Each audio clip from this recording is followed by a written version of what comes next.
Good evening, everybody. The May 28th, 2024 special meeting of the Melville City Council is now called to order. And I just want to make it known that Kelsey has now rejoined us from her trip in Tahiti, so I'm glad to have you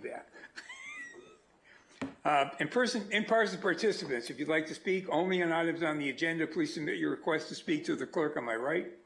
Remote participants, if you'd like to speak, please join the Zoom webinar meeting printed on the agenda and raise your hand in Zoom when the item you wish to speak on is called. Kelsey, can we have a roll call, please? Councilmember Riggins. Here. Councilmember Silverstein. Here. Mayor Pro Tem Stewart. Here. Mayor Uring. Here. You have a quorum with Councilmember Grisanti absent. Thank you. Can I get a report on posting of the agenda, please? The agenda for this meeting was properly posted on May 23rd, 2024. Guys, I need a motion to approve the agenda.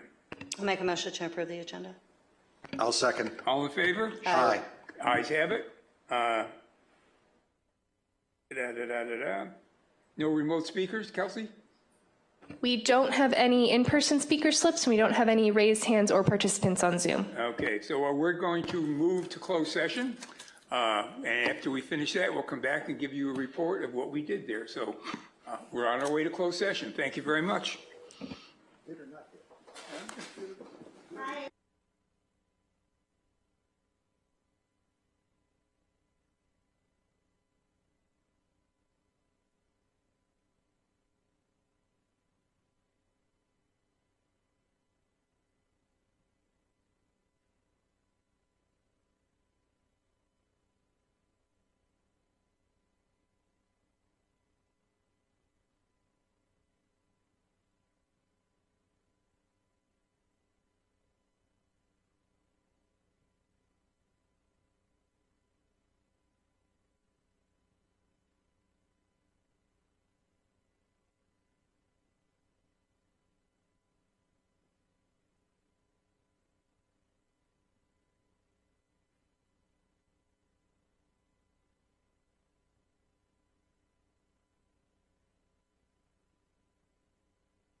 Ready? Good evening, everybody. The May 28th regular meeting of the Malibu City Council is now called to order. In-person participants, if you'd like to speak, please submit your request to speak to the clerk on my right. Remote participants, if you'd like to speak, please join the Zoom webinar meeting printed on the agenda and raise your hand in Zoom when the item you wish to speak on is called. Kelsey, can I get a roll call, please? Councilmember Riggins. Here. Councilmember Silverstein. Here. Mayor Pro Tem Stewart. Here. Mayor Euring. Here. You have a quorum with Councilmember Grisanti absent. Thank you very much. Lead us in the Pledge of Allegiance, Norm. You do that? Please rise, raise your flag, and state your allegiance.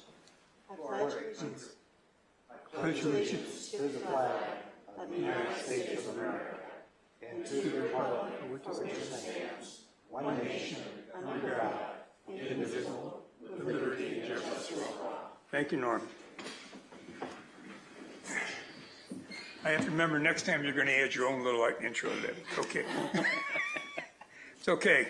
Can we have a closed session report, please? You may. In the closed session, we had 2 items. First item was real property negotiations. There's no reportable action. On the second item, conference with legal counsel regarding the city's petition to form Malibu USD from territory in the Santa Monica Malibu USD. The reportable action is as follows. The council directed the school separation ad hoc committee to ask the county committee to no longer stay the city's petition and to schedule a hearing on the city's petition as soon as possible. And that is the end of the report. Thank you very much. I need a report on the posting of the agenda, please.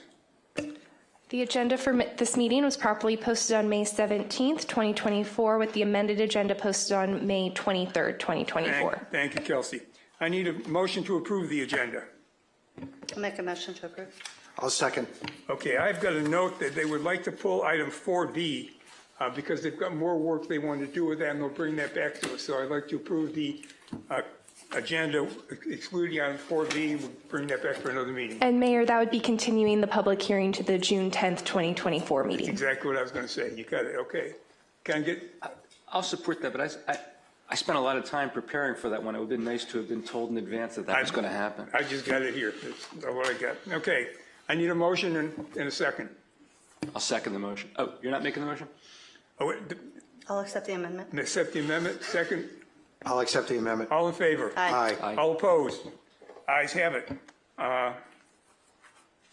Okay. Let us now move to recognition. Okay. If Alyssa and Tracy would join me at the podium up here, I would appreciate that.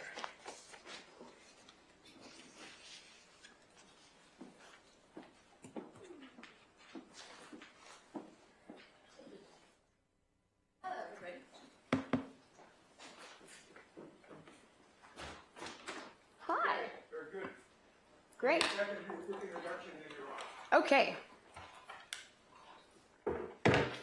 Okay, thank you.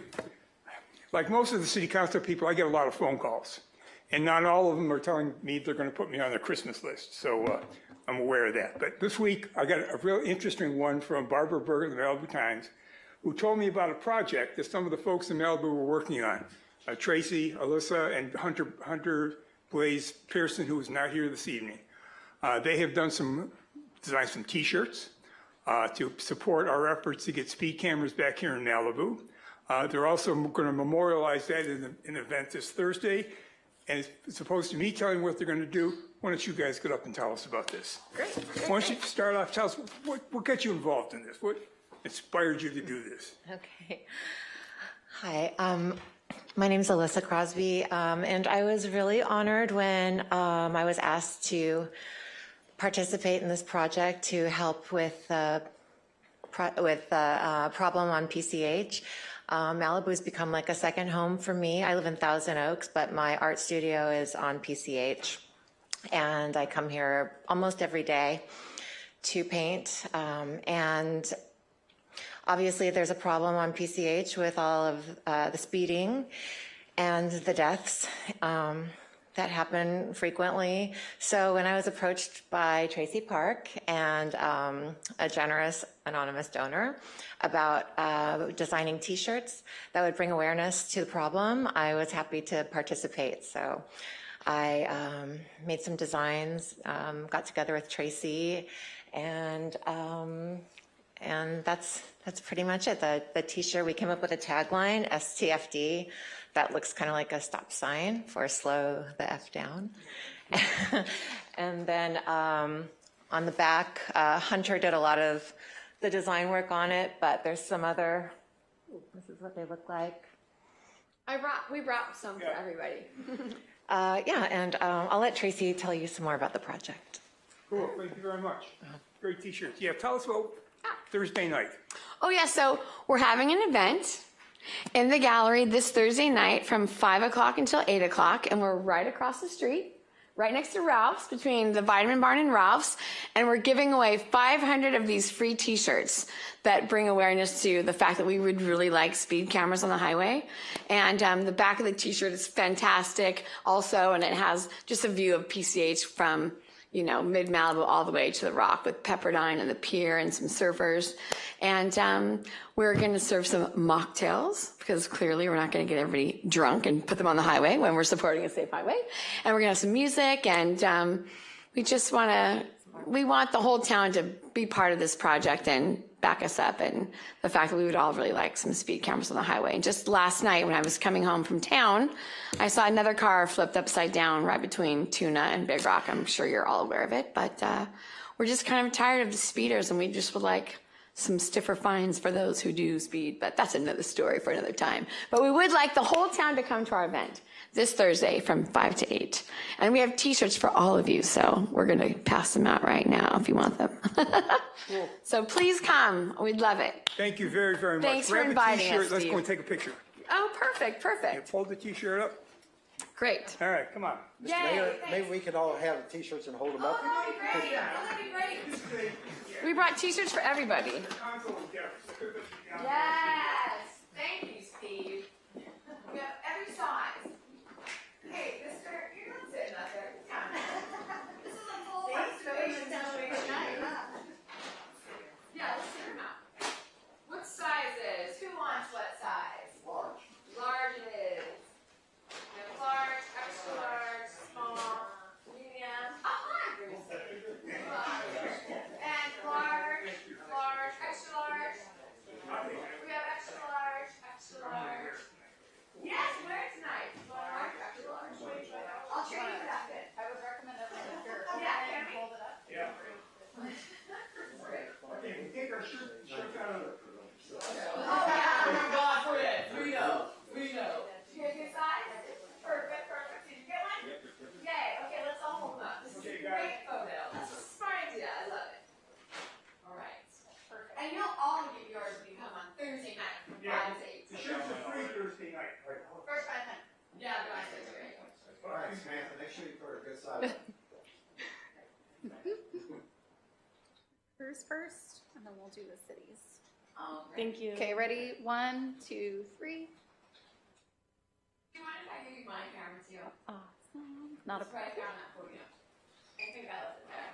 There's a couple of phones down here. I can also airdrop these photos. Oh, you're a superstar. Thanks. I'm all about instant satisfaction, instant gratification. Thank you guys so much. Thank you. Okay, ready? I'm so excited. 1, 2, 3.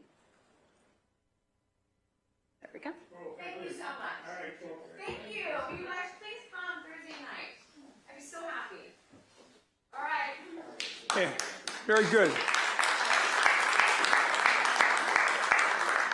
And I just want to thank Alexis. When we got this announced late, she helped us get it on the agenda, so she did a great job to help us out. Thank you. Free Thursday night. Thank you. I'll send those. Large, Norman, you need that. You need this here. I have a medium and a small. I want the medium and a small. That's right. But then if you come Friday night, Thursday night. Yeah? Who wants a small? Who has a small? Hey guys, how are you? Okay, Thursday night. Yeah, good. That's why we're doing it, guys. Okay, thank you all very much. That was good.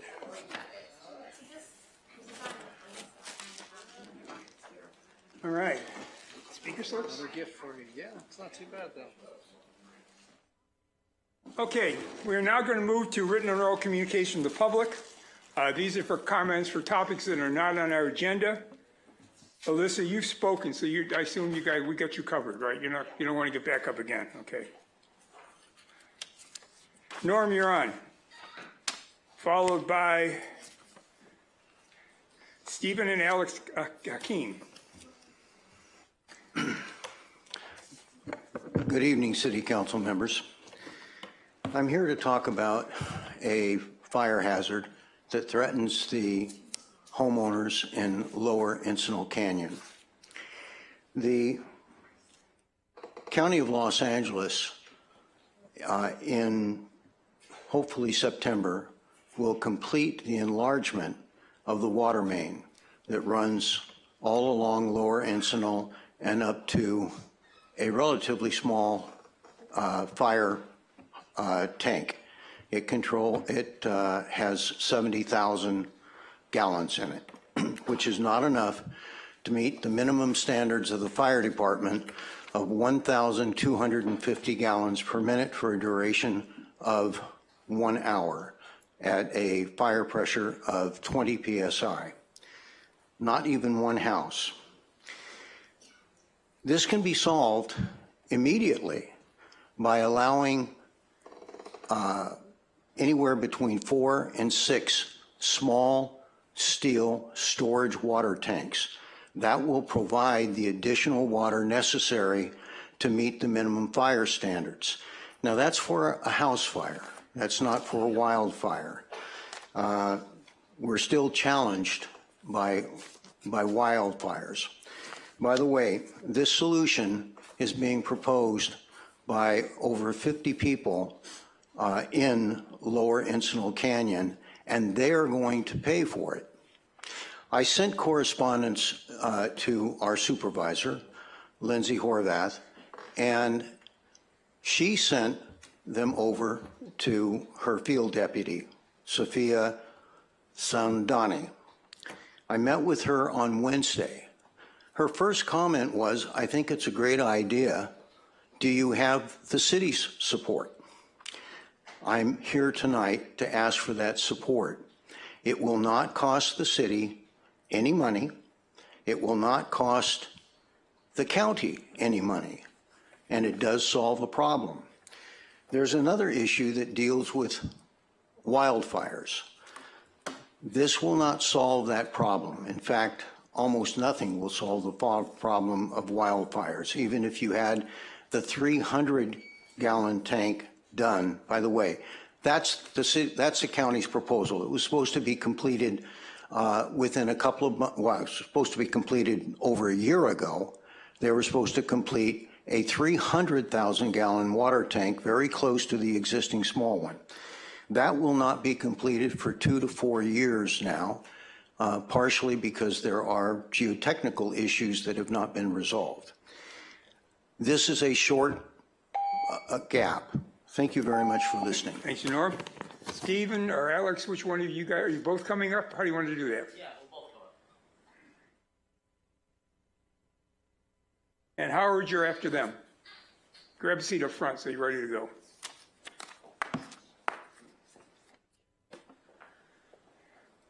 Hi, Honorable City Council, Mayor Euring. The reason we're here tonight is as representatives of the Surfrider Plaza LLC or Malibu Inn Motel, as you know. I see that the entire council isn't here tonight. We wanted to talk about how we got here and the steps that we took. Obviously we started on this project in 2009. Listening to the community feedback, it was originally going to be an office retail project. And so we switched gears and changed to a motel project in speaking to various community members and the city council members over the last, call it 5-6 years when we made the change. And obviously, I know that our hearing went very late. I think it went till 1:30 in the morning or so. And there was some discussion about, giving us a chance to redesign and come up with something that the community would stand behind, because obviously we want to do something that the community would stand behind and that the community would be proud of. We don't want to just build something for the sake of building it. And the way that we got here, obviously, is by working very closely with staff. We don't make the codes. We can only go based off of staff's recommendation, which obviously was not given to us lightly. And, their job is to interpret the code and tell us what we can and cannot do. So that's why we presented the project that we did. And we're here to, and we also did get the Planning Commission approval, but we're here just because we want to be given that chance, and only you guys can give us that chance to put this. I know it hasn't been voted based on the resolution yet, so we're respectfully requesting to make that small amendment that we can redesign to go back to the Planning Commission, because in the end of the day, I don't think the intent here is to just say, we don't want you to do anything here. We want to put something forward that hopefully would be approved and the city would be proud of. So we just, again, want to be given that chance. And we respectfully hope that you would give us that chance. And I guess you would have to put it on the agenda or be voted on maybe at the next council meeting. I don't know exactly how it works, but that's the reason we came. Thank you. Okay, thank you, gentlemen. Howard, you're on. Hi, City Council and staff. I'm going to read something. I usually talk off the cuff, but this is too important. First, I want to state what I'm going to say has zero to do with the item that was heard, and I want to firmly state I believe it's our right to have an appeal process. At the last City Council meeting, the way Adrian, Richard, and Yolanda were treated and spoke to by Council was unconscionable and couldn't be more inappropriate. This pulled the curtain wide open to show everyone why we don't have staff in building and planning departments. The way Adrian was treated went viral, worldwide. I don't believe this is a reputation that Malibu Council staff or citizens want for Malibu. I and a number of citizens believe the job of the city manager is to step in and stop the inappropriate treatment of staff while it's going on, and council should do the same. What the actions of the last council meeting caused is the morale in the planning department to be lower than it's ever been, planners hesitant to speak at planning commission meetings, etc. It does not matter if we change personnel, merge departments, etc. Until the root cause of why we don't have staff is addressed, we will not have the staff that we want to make our city what we want it to be. I don't believe it's my place to get into the details about the above. I believe it's a city manager's job to tell the citizens why and what's going to be done to fix it. What I want to say is I believe the record should be corrected to show that Richard was on an 8-month planned vacation. He planned on the beginning to be at the meeting when it was originally scheduled. The appellant rescheduled, which they have the right to. If council wanted Richard there, they could have rescheduled it, coordination with the city manager for a date Richard would be in town. Regarding Yolanda, what was asked of her was not something that is in the city process of an application at that point in the application process. The city management in the very short term should figure out how to boost morale and confidence of the staff.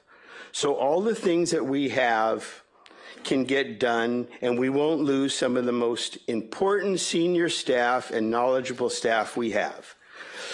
That would be a travesty to fire victims' families that are trying to get their homes finished so they can move in, use Malibu schools, restaurants, shops, and be good neighbors. I appreciate you letting me speak, and I look forward to see what's going to be done about these issues we face. Thank you very much. Thank you, Howard. Anybody online? There are 3 raised hands. First is Helen C. Helen, you're on. Hello. Thank you for taking my comment. Thank you for all of your hard work. I was wondering what the city has planned or is planning with regards to the PCH Winding Way turn for Escondido Falls. It's extremely dangerous.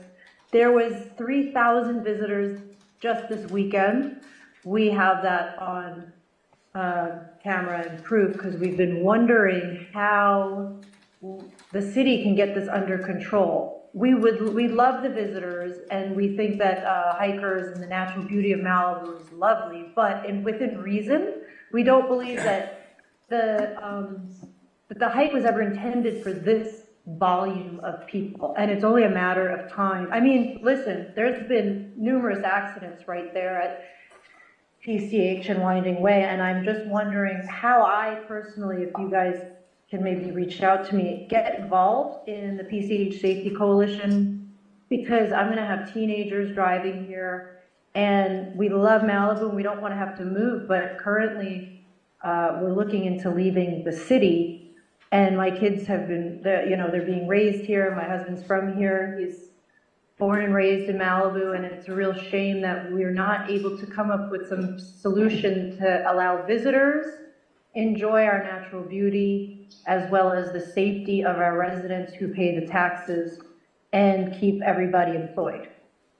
I am very open to somebody reaching out to me so I can learn more about how I can help make PCH safer for visitors and residents. Thank you. Thank you, Helen. Who's next? Bill Sampson. Bill, you're on. Thank you. All of you took an oath, including actually your appointees took it, to sustain the laws of the United States and the state of California. One of the laws is the First Amendment, part of which says Congress shall make no law abridging the right of the people peaceably to assemble and to petition the government for a redress of grievances.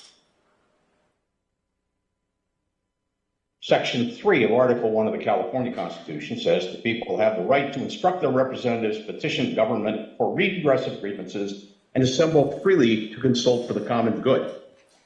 Apparently, Mr. Rudzinski doesn't believe we should do that. Last week, I watched Adrian Fernandez, who was being questioned. He was asked pretty simple yes and no questions. He bobbed and weaved. He played rope-a-dope with those. Maybe he didn't know. If you don't know, say so. I've tried cases, quite a few over the years, not recently. I tell a client, if you don't know, say you don't know, but answer yes or no. Don't bob and weave, don't evade. He was evasive. What happens when you're evasive? People become annoyed with you. That's too bad. If he doesn't like that, he should find somewhere else. That's just how it is. Be straight. Don't act like a lobbyist for somebody. Everybody on staff needs to represent, remember, they represent all of us. Everybody in the community, not just the developers, not just those who don't like the developers, but all of us, and just answer the question. That didn't happen, and that is what was the problem. Next, one of the council people, Ms. Riggins, 2 years ago, spent all of her campaign talking about how she was going to bring us together. She has every right to criticize the citizenry, although in a position of power, you probably ought to think about exercising that right. I guarantee you that Joe Drummond, whom she personally vilified, did not dupe those of us who joined Ms. Drummond in filing the appeal that even Ms. Riggins voted to sustain. That is, calling us dupes and referring to her and Joe in a derogatory manner. I want to know, Marianne, how does that help bring us together? It doesn't come close. You're free to disagree. You can disagree vehemently, but the remarks were completely uncalled for. There was no effort to bring us together, quite the contrary. Thank you. Thank you, Bill. Who's next? Douglas. Douglas, you're on.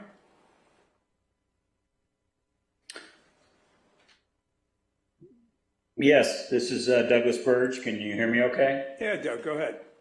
Hi. Yeah, I'm just speaking on behalf as the architect for the Malibu Wind project. We heard, we were active in 2 weeks ago. Just kind of banking off of the points that our clients have brought up tonight is that in all my experience over the last 20, 25 years working in Malibu, planning commission meetings, city council meetings, in the case of appeals, the applicant has definitely the opportunity to be asked if they want to come back with another, in this case, a redesigned project.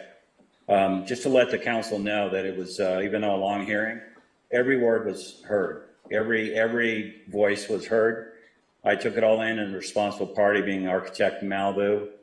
I understand. The thing that struck the most to me was Ed Niles speaking about there's the code and the spirit of the code. And in this case, the people have spoken, and this particular project, well, it shouldn't be just this particular project, but this particular project, we're asking that we can go back and create a respectful design that working with different parties and come up with a project. In our client's mind, they shouldn't just be able to keep their parking lot, but actually come up with a smart design for that location. We all need, great design that's going to be both visitor serving and great for the Coastal Commission, great for our visitors, but great for our community, the Malibu community. So we're asking that you consider the request to be able to come back with a redesign, and that's the main point that I wanted to make. Thank you for your time. Thank you, Doug. Anybody else? There's one more raised hand. Scott Talal. Scott, you're on. Hi, guys. Thanks for giving us an opportunity to speak. Malibu Film Society, in meetings with members of this council, was asked about the prospect of using City Hall for some of our movie screenings. We still have a lot of technical challenges that keep most studios from giving us their movies. So we didn't want to let the movie opportunity pass, and we tried to figure out what else could we do beyond movies that are movie-based, and we've finally come up with what we think is a possible series of special events that we would like to host with the city. These events are now included in a proposal that we've just submitted to members of council, so we respectfully ask that our proposal be added to your agenda at the earliest possibility so that we can finally start to bring at least some of these events back to the big screen here in Malibu. Thank you. Thanks, Scott. Anybody else? Those are all the raised hands. Thank you very much. City Manager, over to you. Thank you, Mr. Mayor. A few things to report on. One, as we get to the end of spring and beginning of summer, just want to remind everybody, really a reminder from our Public Safety Department to remind all homeowners to come and do the June 1st deadline to comply with their annual brush clearance around their properties. This is a very important step to ensure that our fire prevention efforts are maximized to reduce the risk of wildfire as we head into the summer season. On June 1st, the LA County Fire Department engine companies will begin conducting their annual mandatory brush and clearance inspections in Malibu. Property owners are strongly encouraged to come into compliance as soon as possible, both to avoid fines and to protect their homes, their neighbor homes, and their community. And in conjunction with this annual brush clearance, Malibu homeowners do have the option to sign up for a free home wildlife assessment. This service includes a home inspection carried out by one of the city's fire safety and liaisons, who will point out any vulnerabilities and offer the homeowner a no obligation checklist, which would include simple and inexpensive ways to prevent flying embers from igniting your home during a wildfire, which is a leading cause of homes burning down and getting lost in wind-driven wildfires. Since the city began this program, we've conducted nearly 500 home assessments since we began the program in 2019. And of course, it's a completely free assessment. And for more information, you can please see the city's website or contact our Public Safety Department. And hope everybody enjoyed a safe and restful Memorial Day holiday. Of course, Memorial Day kicks off the busy summer season here in Malibu, and with it, the Sheriff's Department Beach Team, which will be operating until the Labor Day weekend to patrol our beaches and roads. Have some good news for those who have not already heard about the efforts to introduce legislation to address public safety improvements on Pacific Coast Highway. There were two bills that moved out of the state Senate just last week. One of them is the bill that we've been tracking here pretty closely, SB 1297, which was authored by Senator Allen. That passed the Senate floor 36-3 and will next go to the Assembly Transportation Committee. Another bill that we've been closely watching is Senate Bill 1509, which was authored by Senator Henry Stern, and that would provide stricter penalties for excessive speeding by assigning 2 points against a driver's license for convictions of driving 26 miles per hour over the posted speed limit. And we're very excited to see that moving forward. I should also note that SB 1297, for those who are not aware, would allow the establishment of five speed safety speed cameras along PCH in Malibu. So we'll be keeping a close eye on those as they move over to the Assembly side. Also wanted to note that we're moving forward with our outreach as part of the Malibu Community Lands. We held our first event, which was both in person and virtual, last Tuesday at City Hall. It was a very good turnout. We had about 100 persons here for that event.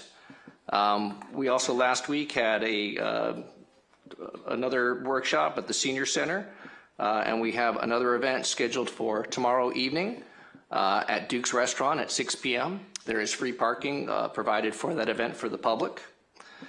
We also have a pop-up event scheduled for June 8th from 9:30 a.m. to 11 a.m. at Malibu Bluffs Park. And lastly, we have scheduled the last of the workshops for June 13th. This would be at 10 a.m. at the Malibu West Beach Club. We encourage all persons to attend and submit their thoughts to the city as we work through this process. And if you're not able to attend one of the workshops, you can also participate online as well. Last week, I attended a meeting of the Las Virgenes Malibu Council of Governments. We heard an update from the folks that are working on the development of essentially what would be a broadband loop system that would connect the four cities over the hill that are part of the COG and would come over to Malibu. We're very excited about what this might mean in terms of having robust communications in the future, especially in the situation where we have earthquakes or wildfire. This would be a fiber optic system that would be much more resilient in case of a disaster.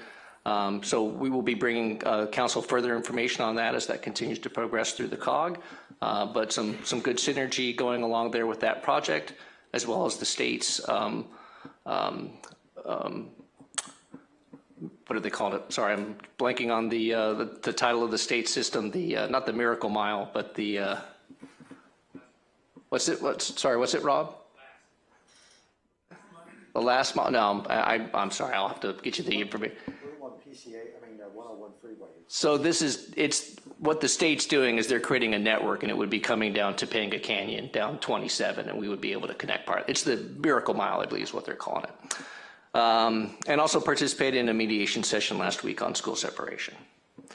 That's it for my report, and I know that we have Sergeant Soderlin here from the Sheriff's Department as well. Happy to answer any questions. Thank you. Any questions for the city manager? Comments? Sergeant, you're up.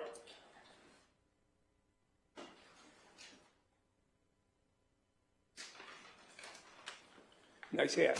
Thank you. Still in beach team mode.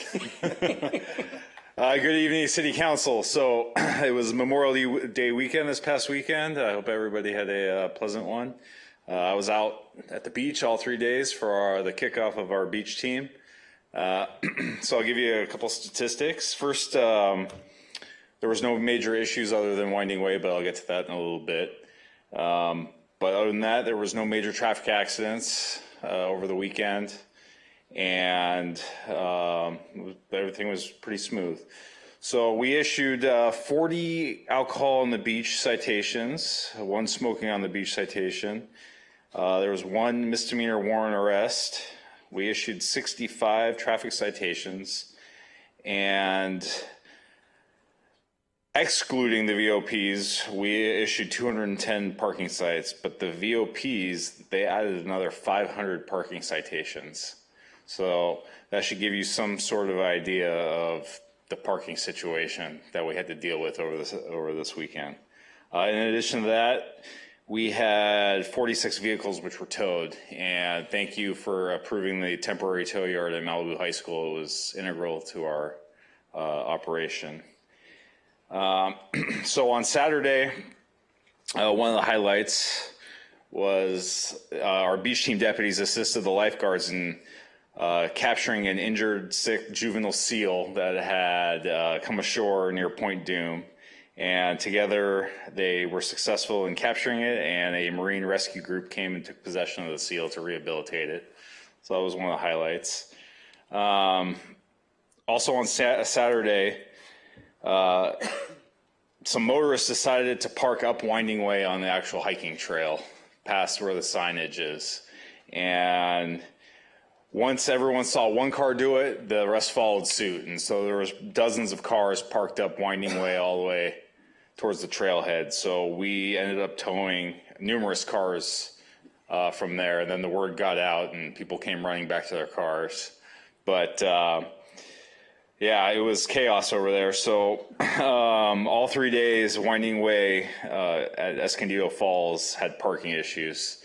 It was a free-for-all out there. We couldn't get tow trucks fast enough. We couldn't sight fast enough, and people didn't care. That was one of the hot spots that we had to deal with. There and Point Doom at the hiking trail at Point Doom, Cliffside, and Birdview was another issue. The VOPs were up there, so thank you to the VOPs for their hard work. On Sunday, there was a group of bikers that decided to get into a fight with one of their own at PCH in Encinal. And they beat up one of the riders, and then his female counterpart who was riding on the back of the motorcycle with him. They threw her over the embankment off PCH.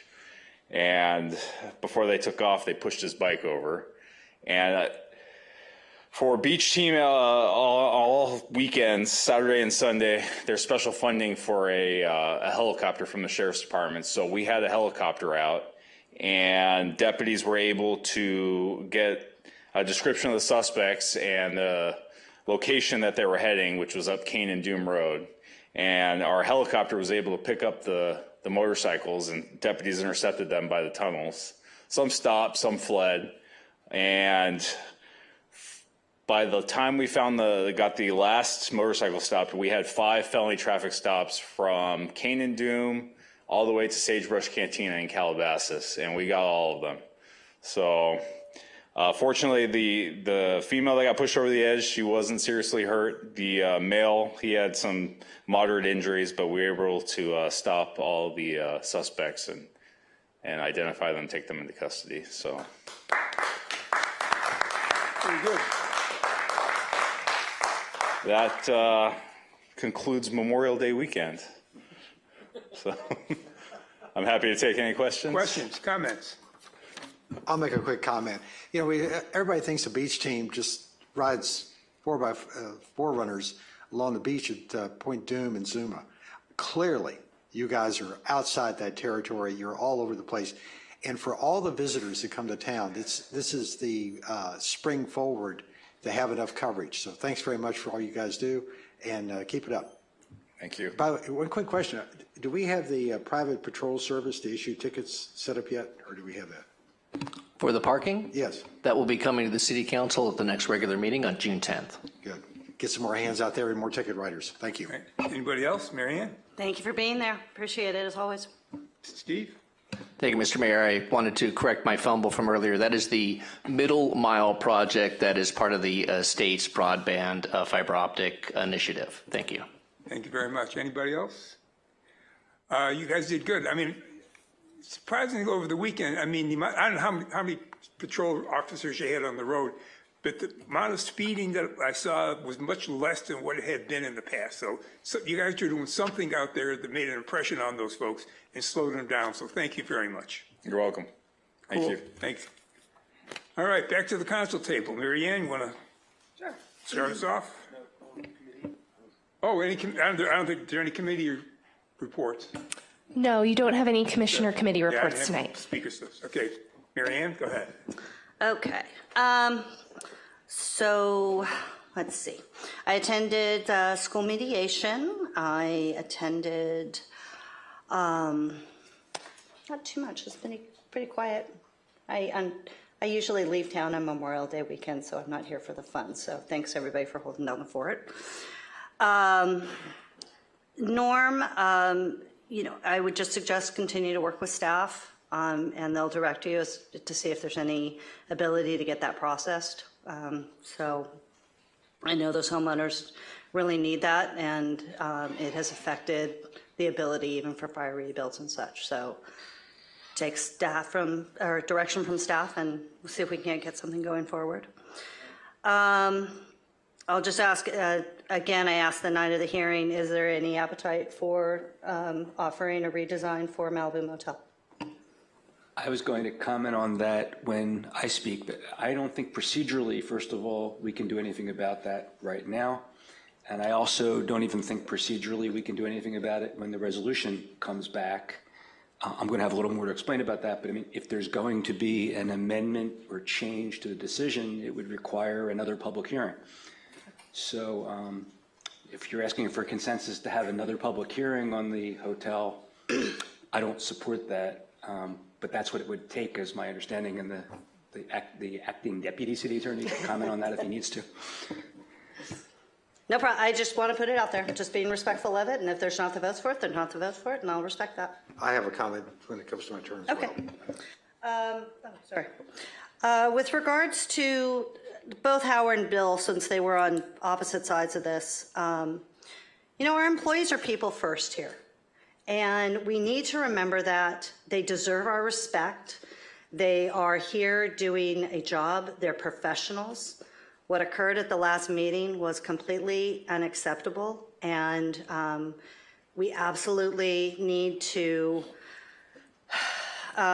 take a stand here to set the tone as council members, and then down to our planning commissioners, that we are going to be professionals ourselves and treat our staff as professionals and provide them the respect that they deserve and that they have earned as such. And I hope we can move forward with that and also address our behaviors appropriately in the future. To Helen, we absolutely understand. We know that Winding Way is a terrible problem. I know our staff tries to work with MRCA. Unfortunately, even the ranger who usually comes from MRCA, Ranger Tim, hasn't been in our last couple of meetings. I'm not quite sure why he's not attending. Hope to see him in the future.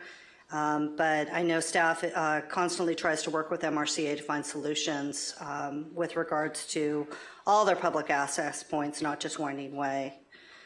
Let's see. Wondering about Malibu Film. Not sure, maybe that's something, could we look at if that's something that can be wrapped into Malibu, our library speaker series, or just flesh out a little bit more how it's a possibility that we can do something so we can get some type of a relationship with Malibu Film and facilitate some events for our residents when it comes to film. I know in the past, I had asked about the vegetation cleanup events that the city used to hold. The city manager did inform me that there was a lack of participation by residents for taking advantage of the dumpsters that were placed around town, and that's why it was discontinued.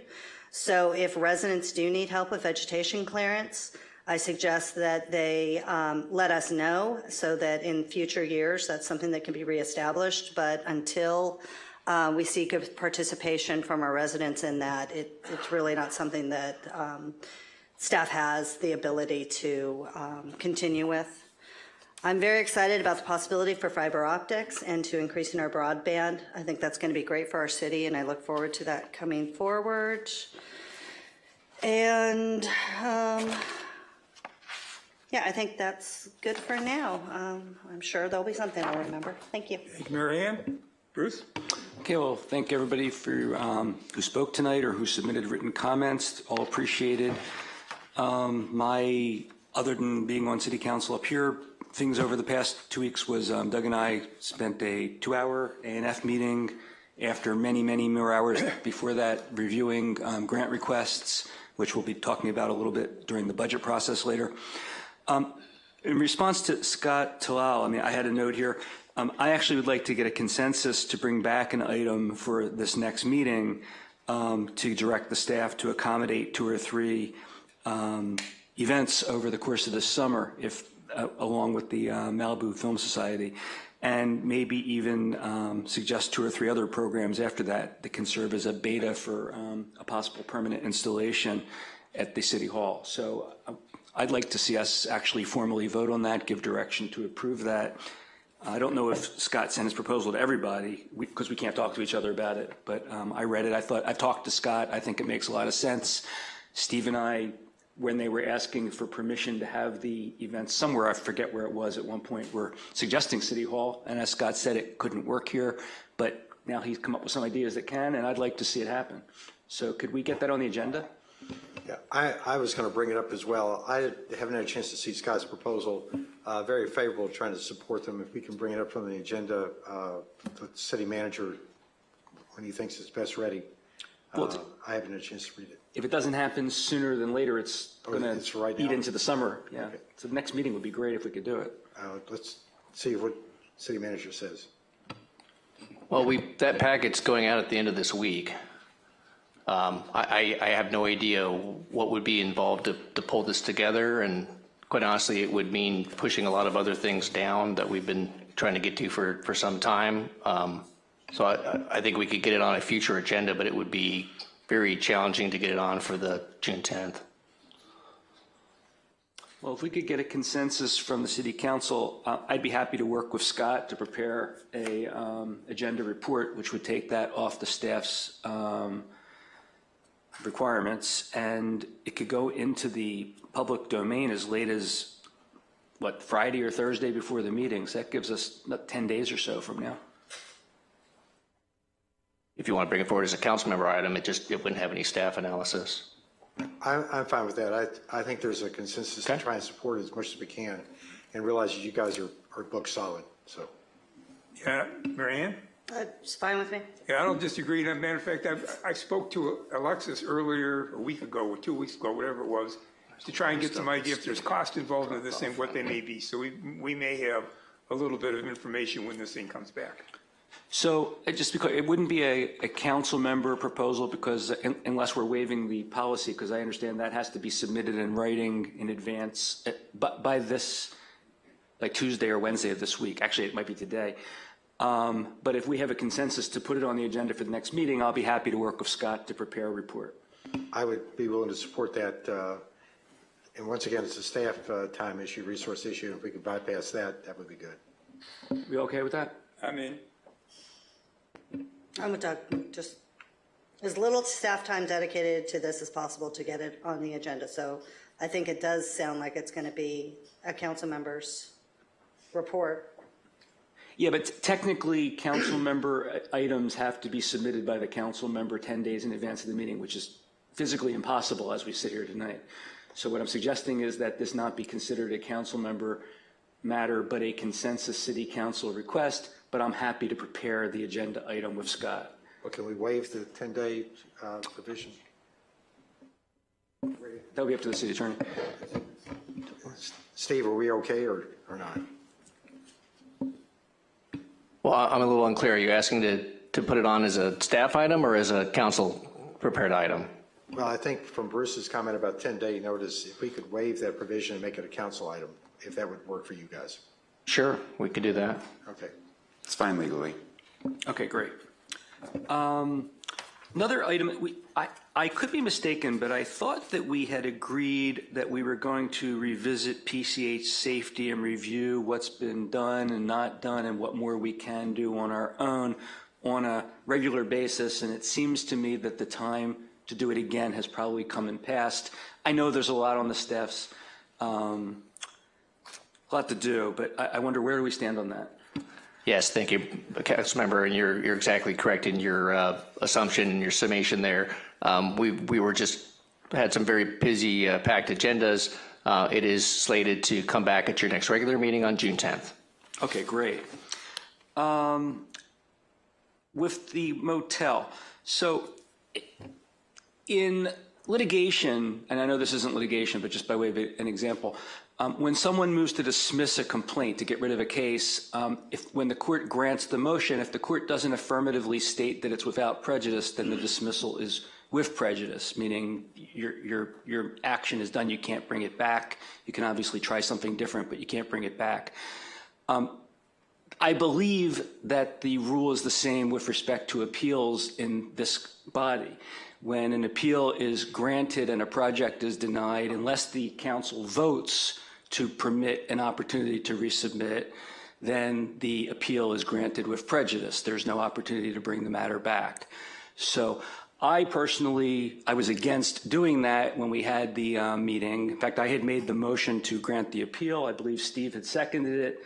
Marianne had suggested a friendly amendment to consider granting leave to come back. That was not accepted. So it's not the case that this wasn't addressed by the council. The council did not vote to allow it to come back, which is what would have had to happen. So as I understand the way protocol works or process works now, somebody on the council could propose a revisiting of the decision, but it wouldn't be, it's not something we missed. We actually did talk about the question. It was proposed that we put it on the vote. It was rejected that we put it on the vote, and there was no alternative motion made. So it has been rejected. So just to set the record straight, anybody can ask to have the motion reconsidered, but that would require a full-out public hearing, just like we had last time, is my understanding. And my view is you are free to come back a year from now with another project that you think would make more sense. And I can't imagine how you're not going to take a year to put that project together in any event, because it's not like you can just recreate something tomorrow. I'm not going to comment on the comments about the staff. And that is my comments for tonight. Thank you. Doug? Okay, just a point for Norm. I think you brought up a very valid point. One thing you didn't say was whether these were temporary or permanent tanks. It's okay. But I do agree with Marianne. We've worked with staff to see if we can put that together. I thought the permanent tank was on its way up there. It seems like it's been going on forever. And it's a big shortfall for those people for fire safety, if nothing else. On the motel, let me ask Killen, hate to put you on the spot, the second meeting here to cover it for us. Is it possible for us to amend the resolution, or do we have to have a full hearing? Has the resolution, is it pending and it's going to be brought back? It's supposed to come back to be approved. It was drafted on the fly somewhat, and I was just wondering if it's appropriate for us to have option A and option B being the chance to return with a redesign, because I know it was discussed, but I think it got lost in the shuffle. So is it possible to do that, or do we have to have a full hearing? You wouldn't have to have a new hearing because the resolution hasn't been voted on yet. So when it's brought back, you'll have to approve whatever resolution has been brought back as matching what the council had said the resolution has to be. All right, but we didn't say we were going to put the redesign in there. It was brought up. Marianne, I think, appropriately brought it up, and somehow or another we didn't clear it. Yeah, you can amend today. You can edit it, but you'd have to have a vote on that. So it'd have to be voted on. I would suggest if we were going to vote on it, we would do it when we saw the resolution back. Correct. And what I would ask is to be brought back as option 1, which is what we think we approved at the meeting, and option 2 was with the redesign. And then we can decide if there's a consensus with the council to carry it forward. We just changed the motion. I respectfully disagree. We can't do that, guys. I mean, well, wait a minute. I'm saying you're changing a motion that we voted on. Well, hold on a second. We haven't voted on the wording of the motion. There was no resolution presented to us. The resolution was for approval. And what's been presented to me, obviously I wasn't there, is that you think there was something lost in the translation there. No, I don't. No, there was nothing lost. There was nothing lost in the translation. I'm just saying that's what the facts that are being presented to me is there may have been something lost in translation. There was nothing lost in translation. Yeah. There was a motion made a suggestion to modify that motion was made. It was rejected. So the final motion said we're going to accept the appeal, and that we gave the reasons why we did that. And that's what the resolution is coming back as. Understood. I was answering his question about if there were some And I wanna be facts clear, lost. You're absolutely correct. I think it never got a second on Mary Ann's portion. Right. And I fully agree that we passed something there. And I'm just trying to find out if it takes a full hearing or we can have a modification of the resolution by the council. No. So I'll, excuse me, amend what I said. I was basing it off if Trevor was here, he said, hey, Trevor, write this motion, X, Y, Z, A, B, C in there, but you think Trevor didn't capture everything, then yes, you could. But from what I'm understanding, clarifying, you had a resolution suggested, a friendly amendment was made, that was turned down, and then you have whatever it was. So no, you wouldn't be able to, you can tweak things, but the substance still needs to stay the same. And that's what I was trying to find out, just what the latitude we had on this, and thank you for the clarification. Of course. So we stand with that outcome. All right, kind of scratching off my list. By the way, I think it was a wonderful day with the state Senate passing those two bills. And you've heard me say this, when we were talking about this 2 months ago or so, we thought we were going to be dead in the water. We thought we'd never even get anywhere up there. And there's a sea change of attitude, at least in the Senate. And we're going to find out soon about the Assembly. So we're pressing ahead with it, and you'll see tonight in the budget that we've got some money in there to start the design work already for the speed cameras. All right, I'm going to step into something here that I think needs to be said, and I'm passing out to everybody, and one of these is for the city clerk. What's being passed down the road here is a copy of a resolution number 98083. And for the last week, I've been spending time talking to various people about what happened last May 13th. Not about the appeal that was heard, but the way the council members and the public reacted. And we are far, far, far afield of what has been historic norms for decorum in the city council. And I'm going to read to you a letter that I sent to Haley Matson at the Malibu Times. In fact, Samantha got a copy of it as well, which included a copy of the resolution. And I'm going to quote from my letter to Haley. And I'm going to start off with it.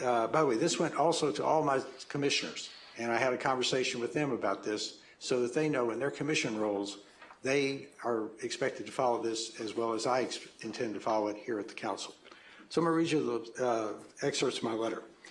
The city's official standard for meetings and interacting with the public and staff is long-standing and has been diligently adhered to until recent times. The City Council updated its standard in 1998 Resolution 98083 with the title, Rules of Procedure and Decorum for the Conduct of City Council Meetings. This is part of the policies dating back to 1991 when the city was formed and that the council is supposed to operate under. This resolution also applies to city commissions, including planning commissions. This is Section 3A. The standard for decorum in Section 1A is, and I quote, members of the City Council shall maintain a polite, respectful, and courteous manner when addressing one another, the city staff, and members of the public during council meetings. Section 4A, rules for the public states, members of the audience shall not engage in disorderly or boisterous conduct, including clapping, whistling, stamping of feet, or other acts which disturb, disrupt, impede, or otherwise disturb the order of conduct of city council meeting. I would add this is typically the standard for all government meetings, whether it's our city, other cities, judicial actions, and so forth. The cheering and clapping are especially of concern when they intimidate others with possibly counter positions from stating their positions and are therefore an impediment to their free speech. Just as we want people to have an opportunity to have free speech when it favors us, we also have to make sure that people who have another opinion have an opportunity for free speech as well.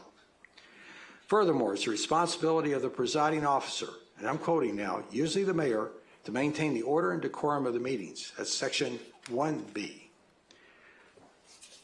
The council meeting on the 13th did not even come close to adhering to these standards. First, there was public verbal abuse of city planning staff by one or more members of the council and the members of the public during their public comments and during a break. Furthermore, there was applause and verbal comments from the audience on repeated occasions.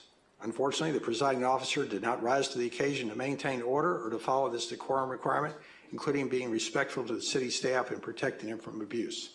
And I will add, the rest of us sitting up here did not intervene either. And that's our mistake, and that's on myself, and I'm sure others that would agree with this. This is clearly not acceptable, what took place. Every council member and every commissioner has a responsibility to adhere to this requirement for decorum and respect for city staff and public. I, for one, intend to do all I can to ensure compliance with this longstanding requirement. This is, once again, Resolution 98038, and it has been followed. I've talked to some of the prior council members. They were appalled at what took place. I was appalled after having sat through it and realized what had taken place. And I have to admit, part of this took place right before my very eyes, and I did not realize what was going on to the abuse that was taking place during a break. So my apologies for those who were offended. My apologies to the public for allowing anything that they felt was untoward to them. And we're going to try and do a better job going forward, at least I am. Thank you. Second. Thank you, Doug. All right. Couple of items. Helen, who spoke earlier, if you send me your contact information, I'll try and hook you up with somebody who's working on the PCH safety program so you can participate in that. I did attend the open lands meeting. I watched it on Zoom. I thought it was productive. A lot of folks showed up, so we got some good information. Howard, let me speak to the topic at hand here. I think in some cases we're looking at the symptom, not the problem. All right? And let me tell you what the problem was. This project was in place, it started 2009 or 2008 or 2000, whatever it was, but it's been working its way through the city planning department for a very, very long time. And the report that I got, that I spent a fair amount of time reading and researching, did not represent what I thought should be done in the planning department. Now, on top of that, okay, there were things that could have been done prior to our meeting that would have solved part of that problem. And I'll give you an example.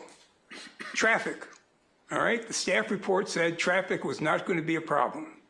If you watch the meeting, we found out that the city staff had not even considered what the traffic impacts to that hotel were going to be. That's unacceptable. I'll tell you another one. The staff report said that there were no artifacts available anywhere in the vicinity that needed to be researched. Okay? Now, if the city manager signed off on this report, all he had to do was tell Adrian to go across the halls and talk to Rob DeBow and identify the fact that any artifacts were found on the end of Sarah Road right near PCH, and that's why they stopped phase 2 of the agreement. My point is this. Staff is supposed to be getting some direction from the managers and from city management. And in this report, I don't think they got that. Now, I'm very comfortable in saying that I do not spend a whole bunch of time demeaning staff. I think I'm as complimentary as anybody when I see a good job being done. All right? I don't, and I know everybody can make a mistake. I mean, I don't make many of them, but I've seen other people do that. All right?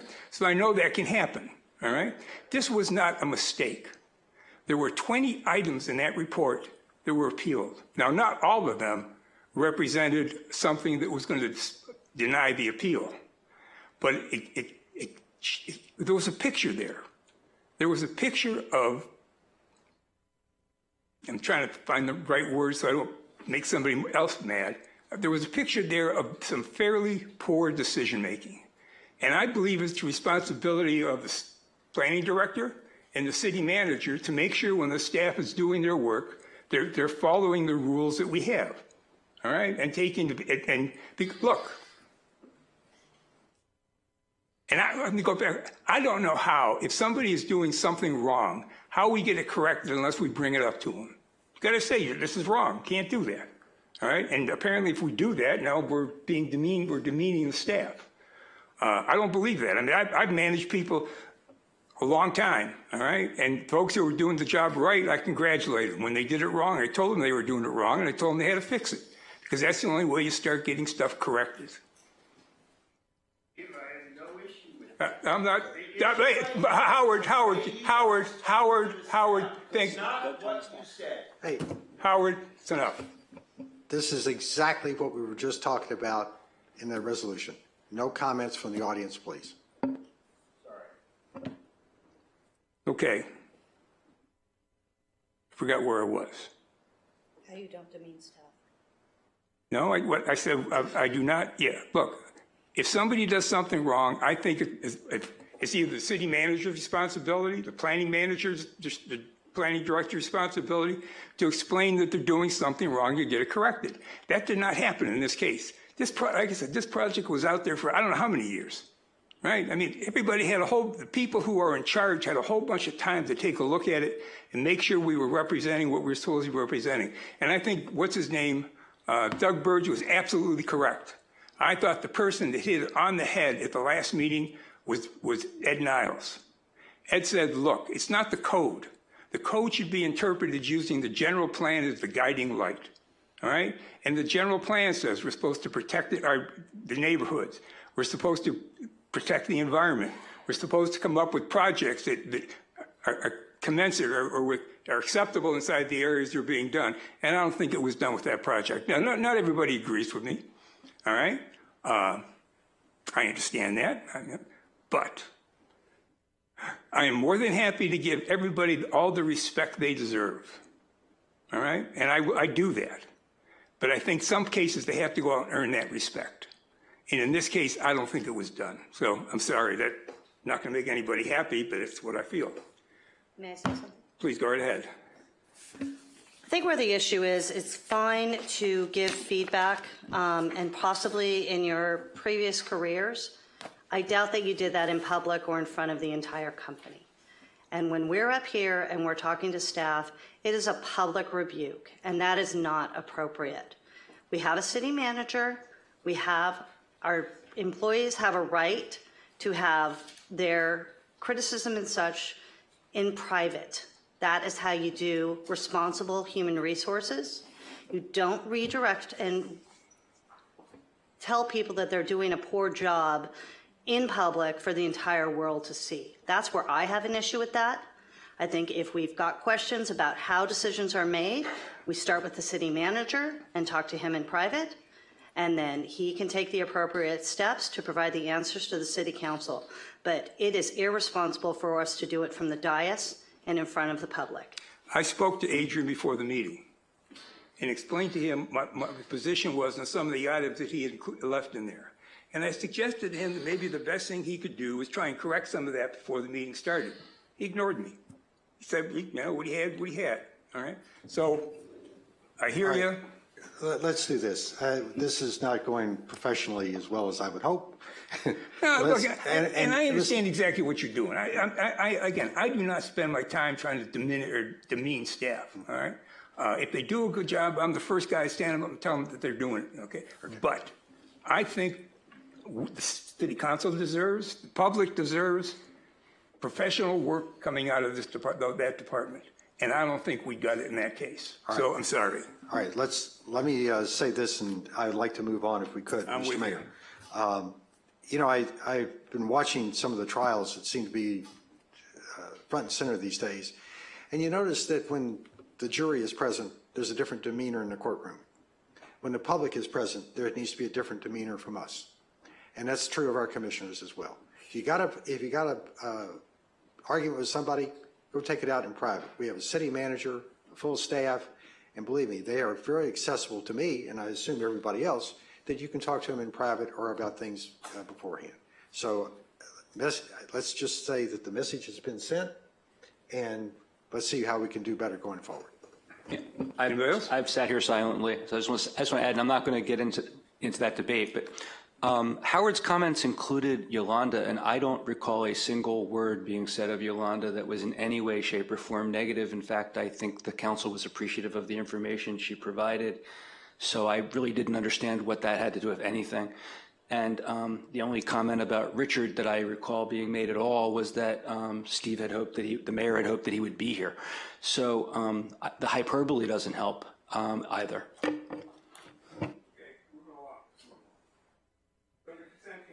Mayor, your microphone. Oh, sorry. Let's move to the consent calendar. Anybody pull anything from the public? I'd like to pull. We do have speaker slips for item 3B10. Do we have any raised hands on Zoom? No, we don't have any raised hands on Zoom, so just 3B10 pulled by the public. Anybody in the council want to pull anything? I'd like to pull 3B12 just to have a review with staff. Mary Ann, I anybody? have 3B6, 3B11, 3B14. Okay, we got 3B6, 3B what? 11 and 14. 14, we got 10. Which one did you have? 12. 12. Let me just take a peek. 8, 9, 10. Somebody pulled 10 already, right? I'll move to approve consent excluding 6, 10, 11, 12, and 14. Second. Okay, all in favor? Yeah. Aye. Opposed? Ayes have it. Okay, which one's the first one? 6? Mary Ann, that's you. I just wanted to ask a question with regards to that. It says it's using LA County Measure M funds. And is it routine to use Measure M monies on Caltrans roadways? Good evening, Council. Yes, for this purpose, the funds for this, for using Metro, Measure M, or Measure R have very specific guidelines. And right now, the guidelines kind of really dictate doing most of our projects on PCH. Okay, and that's going to bring improvements to crosswalks at Big Rock Drive, and that address is adjacent to Moonshadows? Correct. These are just is this for design at this point, or is this actually for? This is a funding agreement. So the project, I believe it was over. New overhead flashing signal lights ahead. So are these going to be similar to the signalized crosswalk that we had at Planning Commission recently, or are these just going to be flashing? So the ones that we're proposing over by Big Rock will be just flashing beacons to warn the drivers that a signal is ahead. One of the other things that we're looking at and evaluating is pedestrian crossing across from 20326 PCH. So just a crosswalk with just flashing notification? That's part of the process. We're going to evaluate to see what best option to put there. If it's a flashing beacon crosswalk or it's a full pedestrian crosswalk, that's part of the process of design and working with Caltrans to see what's best to fit there. Okay, thank you very much. That answers all my questions. Thank you. Could I ask just a quick question? Are these future signals crosswalks going to be synchronized with the other traffic lights? Is that interconnected? If it's a brand new signal that goes in the intersection, yes, it'll be connected into that system and will be connected and timed appropriately. Need a motion to approve 3B6. Make a motion to approve 3B6. Need a second? Second. All in favor? Aye. Aye. Opposed? Ayes have it. All right, next one is 10. I got 3 speaker slips for 3B10. So let me do the speaker slips and we'll bring it back to the council table. Is that all right? Okay, let's see. Marissa, you're up. 3B10. Followed by Reg Brown, followed by Norm.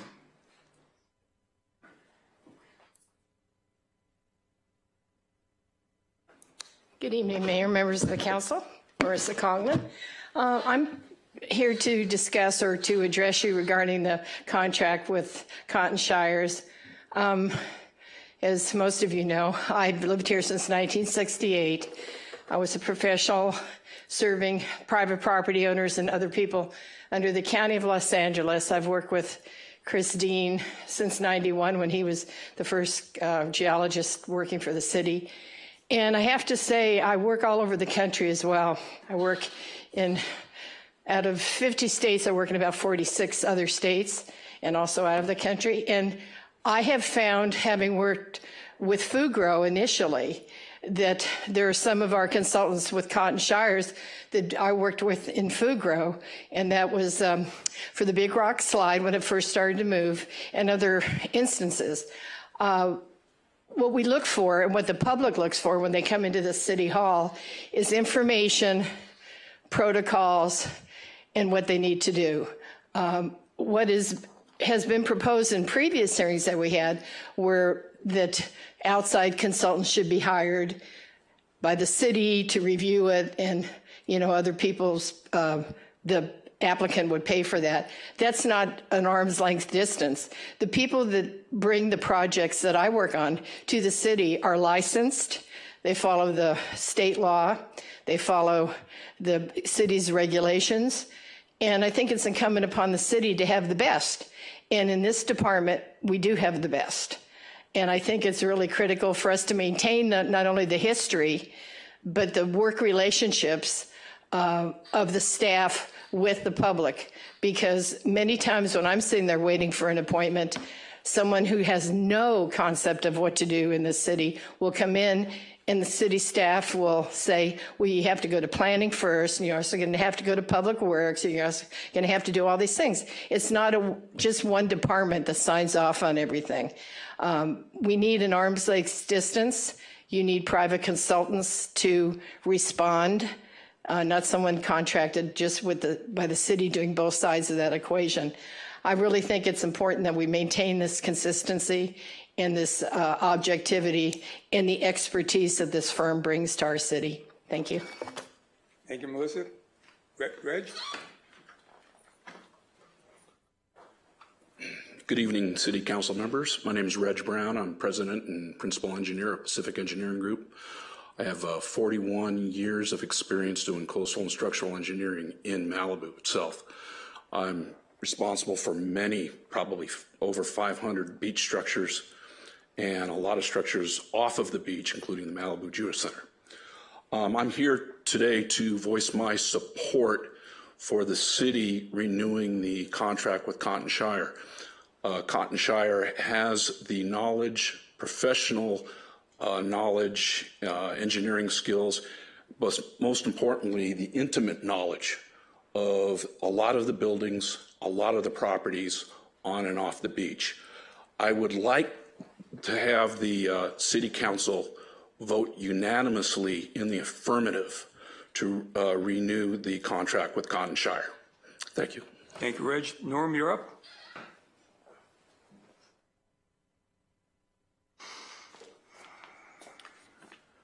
Good evening again, council members.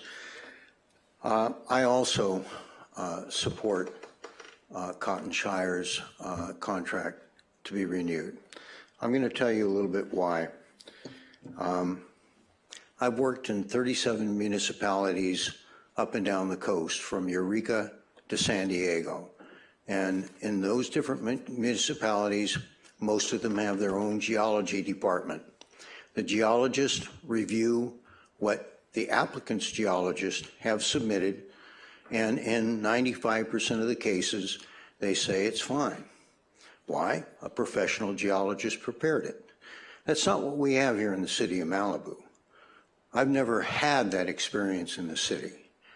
The city's geologists are tough. They're demanding. They want more than what is submitted. And this knowledge that Reg Brown mentioned, an understanding of what goes on in the city, they know where there's a fault, and if it's not shown on a geologist's plan, they demand to know where it is. Well, I didn't find it in my borings. Well, we know that it's over here on this property, so how does it get from there over there and pass through your property? I don't know. We'll go back and trench it again, is what they get. It's very tough. It's very hard to get things approved. They do it as quickly as they can, but they are comprehensive. And I did one boring once, and I hit bedrock 20 feet down. They said, well, how could you hit bedrock at 20 feet down when we have a boring over here that hits bedrock 70 feet down? I said, I don't know. We'll take another boring. We did. We hit bedrock 70 feet down. The one that was 20 feet down was a boulder that was 20 feet in diameter, and we drilled into it. That's what a comprehensive geotechnical department does. You won't find them anywhere else. They're very tough. And in 37 municipalities, Malibu being one, they're the toughest, the brightest, the most intelligent, and the most comprehensive. Thank you. Thanks, Norm. Back up to the council table. Any comments? Oh, anybody? There were no raised hands. All right. You have, any comments up here on 3B10? Bruce? No, good. Go ahead. This one's a tough one for me because I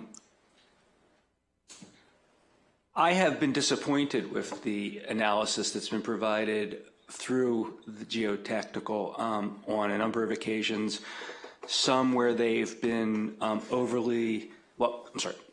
some where they have said that things were okay that I thought reading the code were not, and others where they said things were not okay where I thought they were.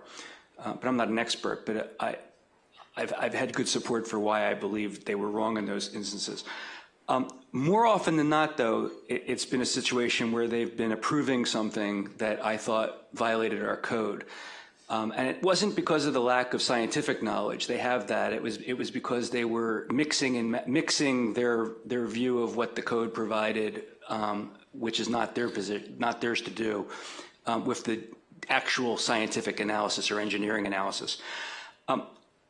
The other thing is, and the reason that concerns me, and it wouldn't concern me just in the abstract, but they do private work, not just public work. And to me, that's a problem with anyone who's doing work for the city, who's deciding whether projects get to go forward or not to go forward, or at least making a recommendation. Because if you've got clients who are private developers, as well as a city for a client, you have an inherent conflict of interest. And I see somebody shaking their head no, but the website says otherwise. So I'm not going to support this. I suspect I'm going to be in the minority, but that's where I come out on this one. Mary Ann? Thank you. Mine more has to do with a letter we received from a member of the public. There were a couple assertions that the current consultant was making recommendations or accepting applications that should be rejected. And I was just wondering if our city attorney could give us a little background on the requirements for accepting or rejecting applications by the city and what level those are at. Thank you.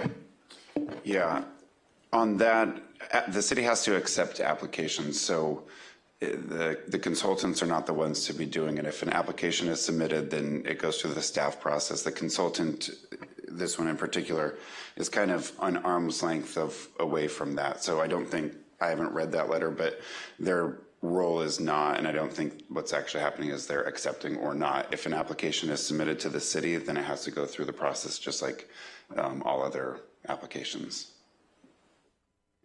Thank you. Anybody else?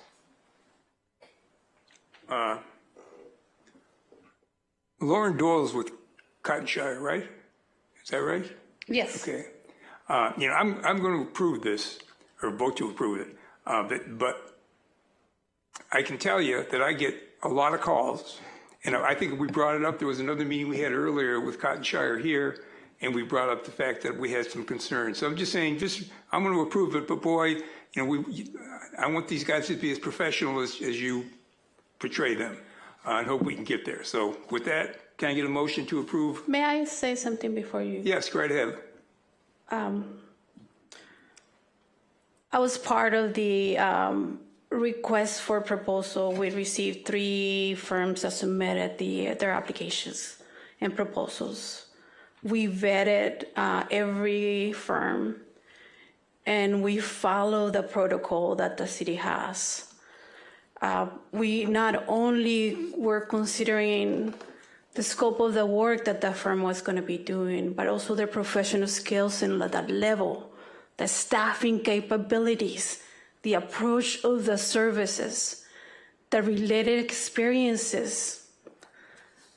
As you know, and we say it over and over again, Malibu is a very unique place, environmentally, geologically, geomorphophysically, and we have so many landslides, and it's a complex area. I am here recommending Conshires to be the firm that help us on the day in and day out of our operations. We are extremely busy, especially on plan check, and not just sharing with you, and I know I'm 2,915 total reviews that it has been done with the staffing we're low. We need the support. They also help us with the environmental health review services. The reviews that they do for the city is not only under the Environmental Sustainability Department, Building and Safety, but also through the Planning Department. Through the Planning Department, they do a more conceptual review and approval. And then the minutia and the detailing of the construction plans and all of the codes and regulations and guidelines, those are where the projects are fully reviewed and approved. And just to close up, I think with all my heart that you have the best firm working for you. Thank you, Andre. Thank you. I'd like to make a motion to approve, and I want to make a comment that with recommendations from Yolanda and the other professionals that I know, it's got quite a reputation that is supported. So I'm glad to make this motion to approve. Need a second? Second. All in favor? Aye. Opposed? Yay. Ayes have it. Okay, 3B12. 3B11, excuse me. I just had some questions. From my understanding, is this creating a secondary review process and application process, or will this be working with the existing development database? This will be working with the existing development database. The item before you is to acknowledging the funding and that we got from the state. We got $40,000. We have selected a company that will help us streamline our photovoltaics review. This will be integrated with the database and with the portal, so make it easier for the applicants to submit their project. With this, it will start the software integration, talking to IT, but the Environmental Sustainability Department will come to you with the ordinance for this state bill that it requires that cities, jurisdictions with less than 50,000 population having a streamlined process for this type of reviews. And this is only for the building and safety portion. So how will the planning portion be held? The planning portion will be the same. It doesn't change the process. This is only to streamline the building and safety plan check. It will be done through an app. So the applicant will just submit through the portal, it'll go to the planning, and then once planning approves, it'll move to the building safety. And this is for the plan check portion of that? Yes, that is integrating the building safety? That is correct. Okay. All right, thank you. I'll make a motion to approve 3B11. Need a second? Second. All in favor? Aye. Aye. Opposed? The ayes have it. 3B12. I pulled, any comments? I just got a question. What is Granicus? Let me rephrase this. Over the course of the last month, I've received a bunch of emails, which I turned into Richard, into Doug Clevenger, of short-term rentals where the person had a trailer on their property and sitting in the driveway, and when you looked up the short-term rental, the picture in the ad showed this trailer. Now, I know gave it to Doug, and Doug went back and I think talked to at least one of those folks. I don't know if the other one, but I thought that's what Granicus was supposed to be doing. They're supposed to be looking at this stuff for us. Are they not? Mayor Euring and council members, I'll let Richard comment on the code side, but my understanding is that they would do the monitoring, identify the properties, keep them in compliance when it comes to the permitting aspect of it and collecting of taxes, but we would still need to do the code enforcement side of it.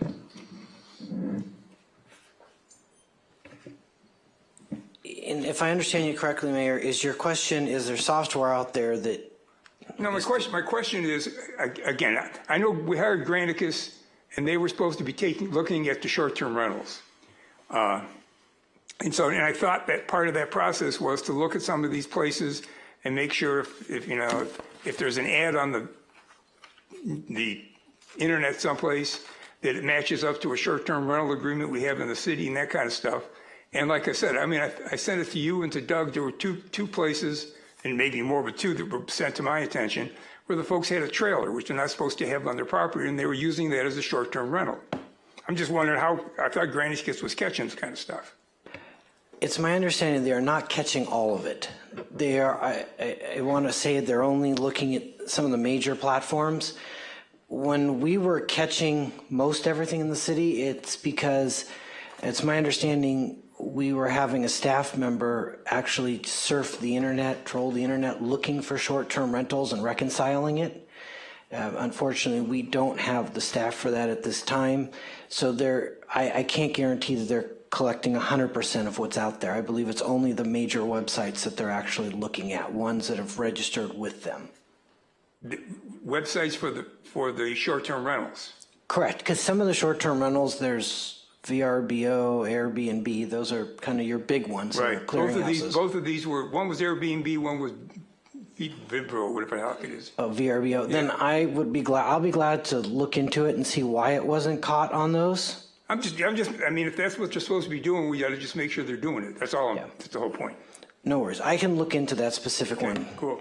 May I ask a question? Go right ahead. So when, maybe it's premature, but if a trailer or some area of the property is not eligible for a vacation rental, are those, or a short-term rental, are those property owners notified, and is that followed up on to make sure that that rental is taken off any things, and code enforcement follows up on ending that rental? Yes. So in the cases that were given to us, what happened was code enforcement made contact with both the property owner and also the website so that that would be removed. It was a code enforcement case because in those cases, those could not be permitted. And I'm actually double checking with our code enforcement officer right now. It looks like that last one was booking.com is what he's telling me. But yes, we do follow up on them, and we try to get them, well, we attempt to get them removed off the website, and we definitely inform the homeowner that they cannot be doing that, and it's a code violation. Okay. So again, to clarify, that when staff was notified that there was an illegal short-term rental, they made contact and it ceased, and it's no longer being pursued. That's correct. Thank you. Okay, I was the one that pulled this, so let me get into what I was after. Well, it's good questions. What I wanted to know, we're coming up on someday, revising or reviewing our short-term rental program. And even before I got on city council, I talked about enforcement is the only way to really make these things work the way we promised our residents that they would. When a next door neighbor puts a short-term rental next door that's supposedly with rules. And as I see this, Granicus is currently our enforcement arm, except when there's a call out. And I think from reading this is who our phone actually goes to when there's a call out for an offense or an offensive event. So could you maybe just take me through what the major things these people are supposed to do and give me an honest assessment of how we think they're doing? And also, if we don't like what they're doing, or have we checked on this lately? And I'm sorry, Assistant City Manager, I didn't give you a heads up on this. I didn't have time today. If there's not the ones that we like or we think they're doing the best job possible, are there others that we should be looking at in anticipation of redoing our short-term rental program? Mayor and members of the City Council, so if I understood the question correctly, should we be looking out for any other vendors that may provide this down the road? We could definitely pursue that or look at it. From our perspective, what we've asked of Granicus, through their scope of work, they've been providing the service that we needed. Basically, they, as the planning director Mullica mentioned, they will scrub websites to try to identify any short-term rentals that are out there or maybe collecting payments or revenue that we weren't aware of or that we don't have a permit for. So that's really the trigger that gets us going, and then we can start the code compliance process or try to rein them in and get those permits going. We still have to do that work to get the permits. But they are very helpful in monitoring. They have dashboards that we're able to review. We're able to see what our number of short-term rentals are. For the most part, things have stabilized on that front. So they are very helpful with that. And we are trying to also have them do the collections on those permits, which we were initially doing. So that should give us a little bit of additional bandwidth as well. Okay, and as I understand it, most cities have got agreements already, written agreements between, say, Airbnb to notify that they're got a short-term rental and put it on your list that there's a permit. Does Granicus follow up and make sure that on the websites they show the city permit number as I think our code requires, or is that up to us? Offhand, I am not sure. I would have to check into that and get back to you on that one. Okay. And I guess in looking at their list of services they're supposed to provide us, it's a 24-hour hotline and compliance monitoring, address identification, tax collection. Do we have any idea of how active this is, like the hotline? Do they give us a report that says how many calls they get in, what the turnarounds are? I'm stalling as I look to our finance director, Neerman, for some of the answers as she's providing me some responses, at least to your first question. And thank you, Renee. Airbnb does provide those permit numbers that you referenced. And I believe we could ask for any sort of numbers from their hotlines if needed. We don't have that offhand, but they would be able to have that provided. Okay, and what I'm after also is like the website compliance. When you see the website, isn't it supposed to show the city permit number?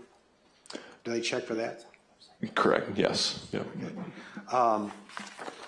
One thing you might ask Granicus to do, and I'm not telling you how to run your business, but just a suggestion.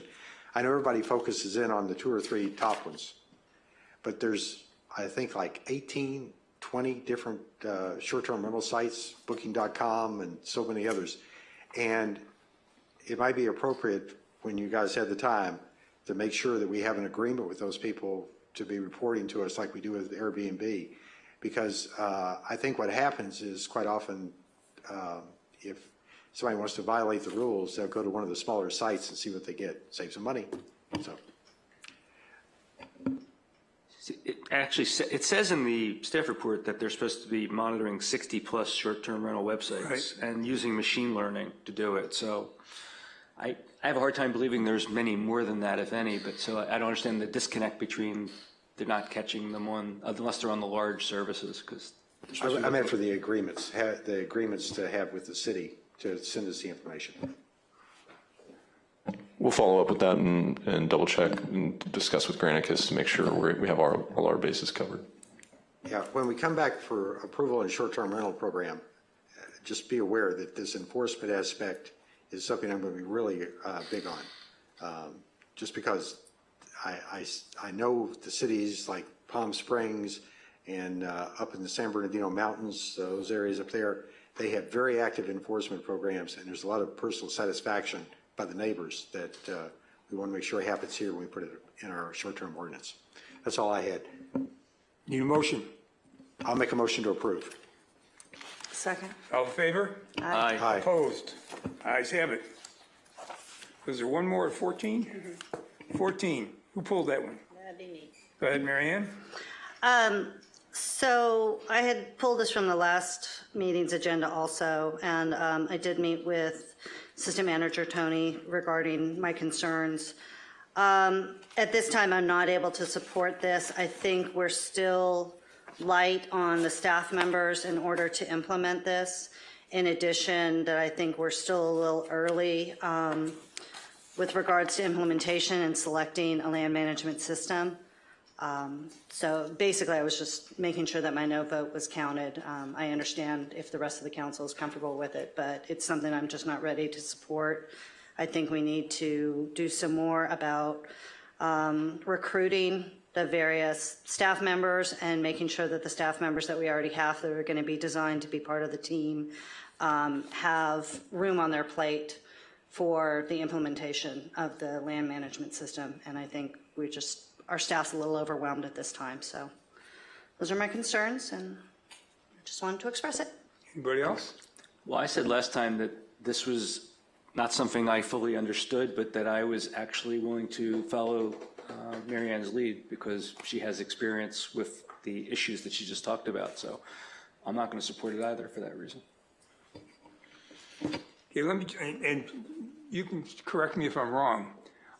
Typically, when you get an outside package, there's a consultant or the firm, this producer developing the package comes in and helps set everything up and does training for the staff to teach them how to use it. Is that not correct?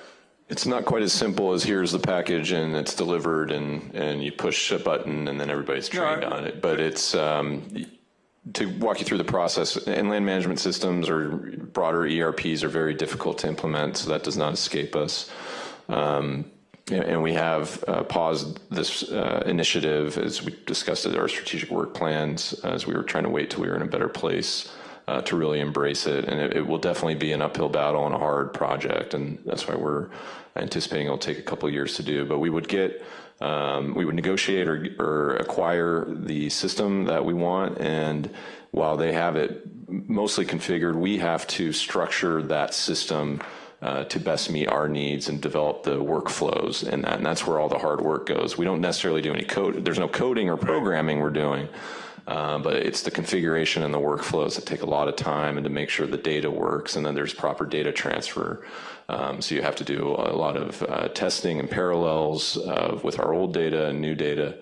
And so it's a lot of work, but you do get a project consultant that helps guide that because they have experience in doing those implementations. And so this is really a first step in hiring that project consultant to help guide us. They would lay out a timeline, identify the things we need, what we can work with. Thankfully, we've done a ton of work on our initial portal, and we may be able to keep that initial layout for our dashboard because that's a very helpful tool, and it's already been welcomed by the public and all of our stakeholders.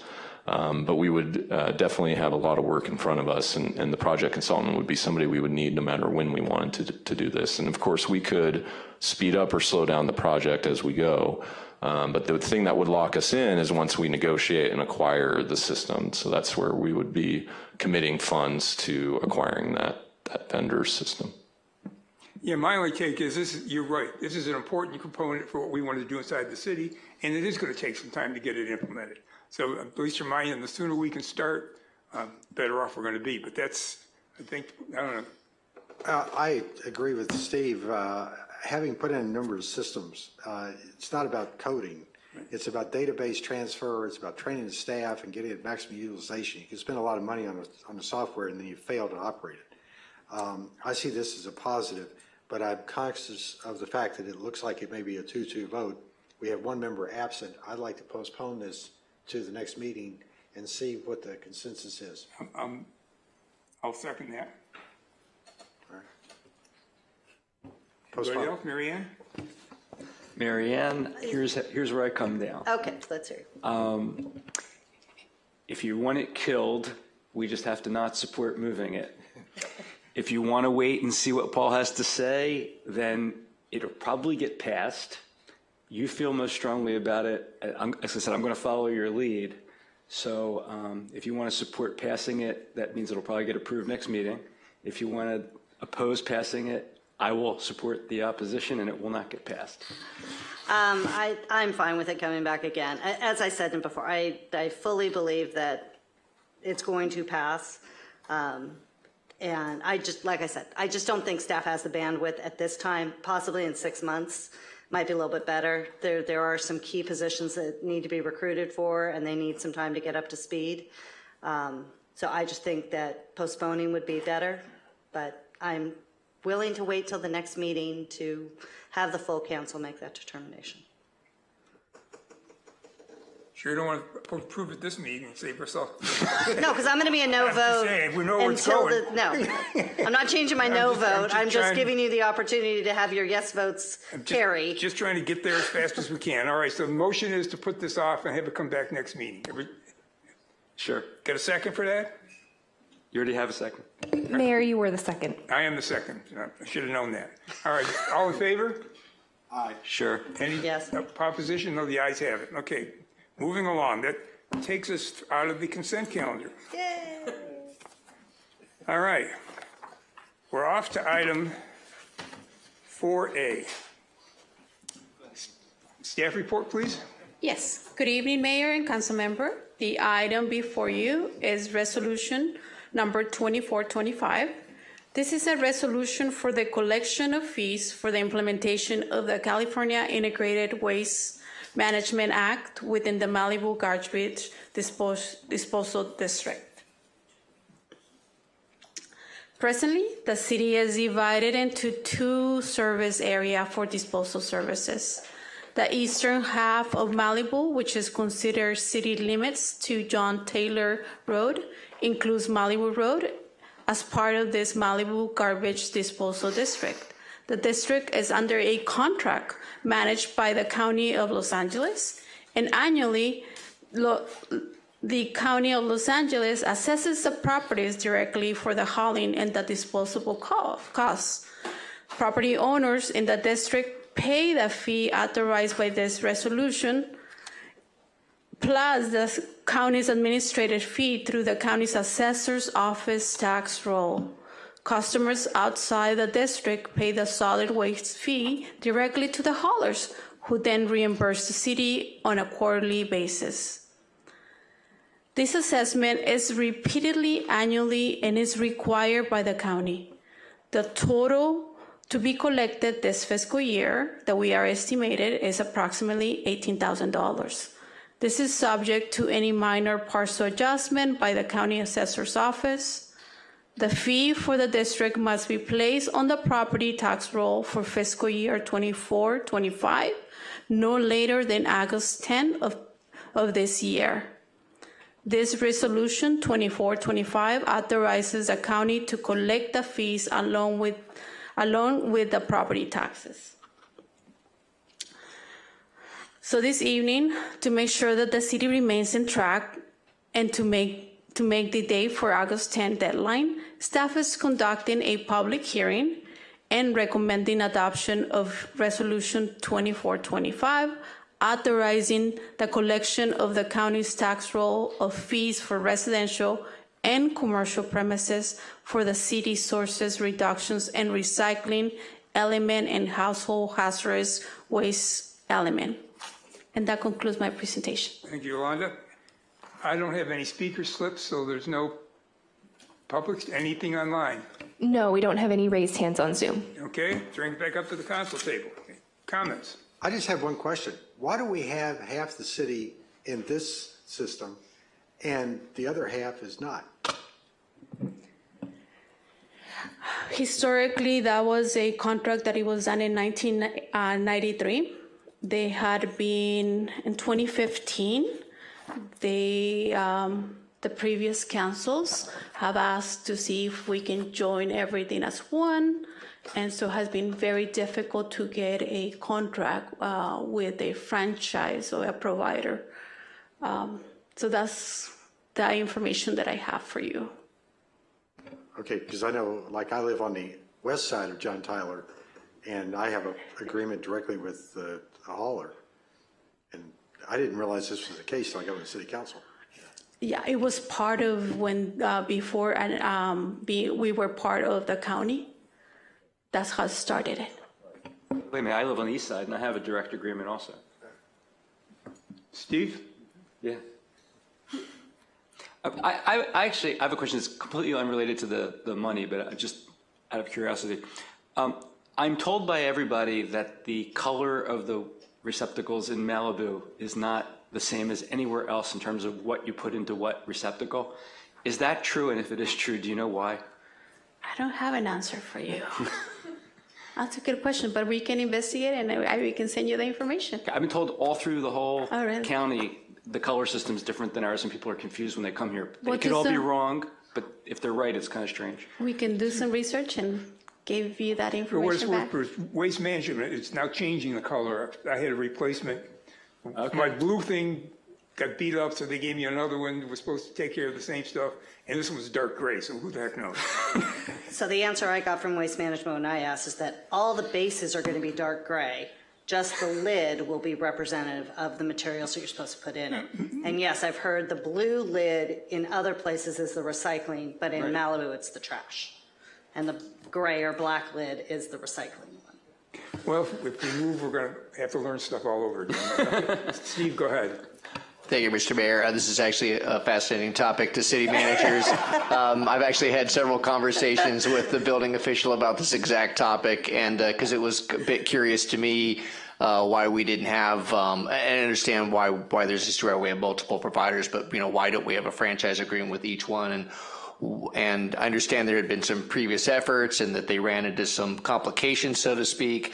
And one of the things that Ms. Bundy pointed out, which I think is part of the challenge in terms of trying to move forward, maybe to consolidate or whatever whatever we might want to do here, if there is any desire to do anything. But part of those, there's a portion of the city where they're actually paying for part of this through their property taxes. So trying to find a way to unwind that out and then bring that, where all boats are basically floating on the same level would be rather challenging. So I would put this under the category of maybe something to look at when we run out of things to do. But it is a bit confusing, even for city managers to understand. Yeah, I put if it ain't broke, don't fix it. Yeah. Okay. I just want the opportunity to make a garbage amendment. A garbage motion. So I'd like to approve this. Need a second? Second. All in favor? Yeah. Aye. Opposed? Ayes have it. Thank you. Okay, item 4C, the proposed budget.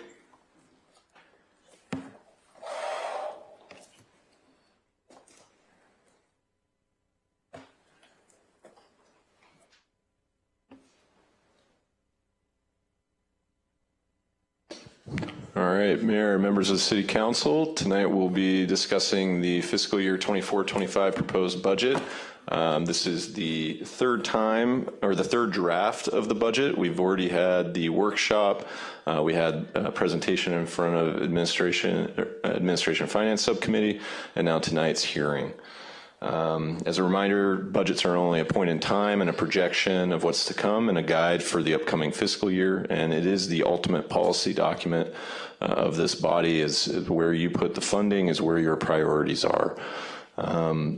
This is the third of 4 times, so we have one more opportunity at this when we come back at the end of June for the hopeful adoption of the budget. And tonight we're looking for any final direction in that last draft. So what we're going to go over, again, the development calendar, where we're at. We'll touch on the modifications we've made since the workshop and the A&F subcommittee, the feedback and directions we received from those meetings.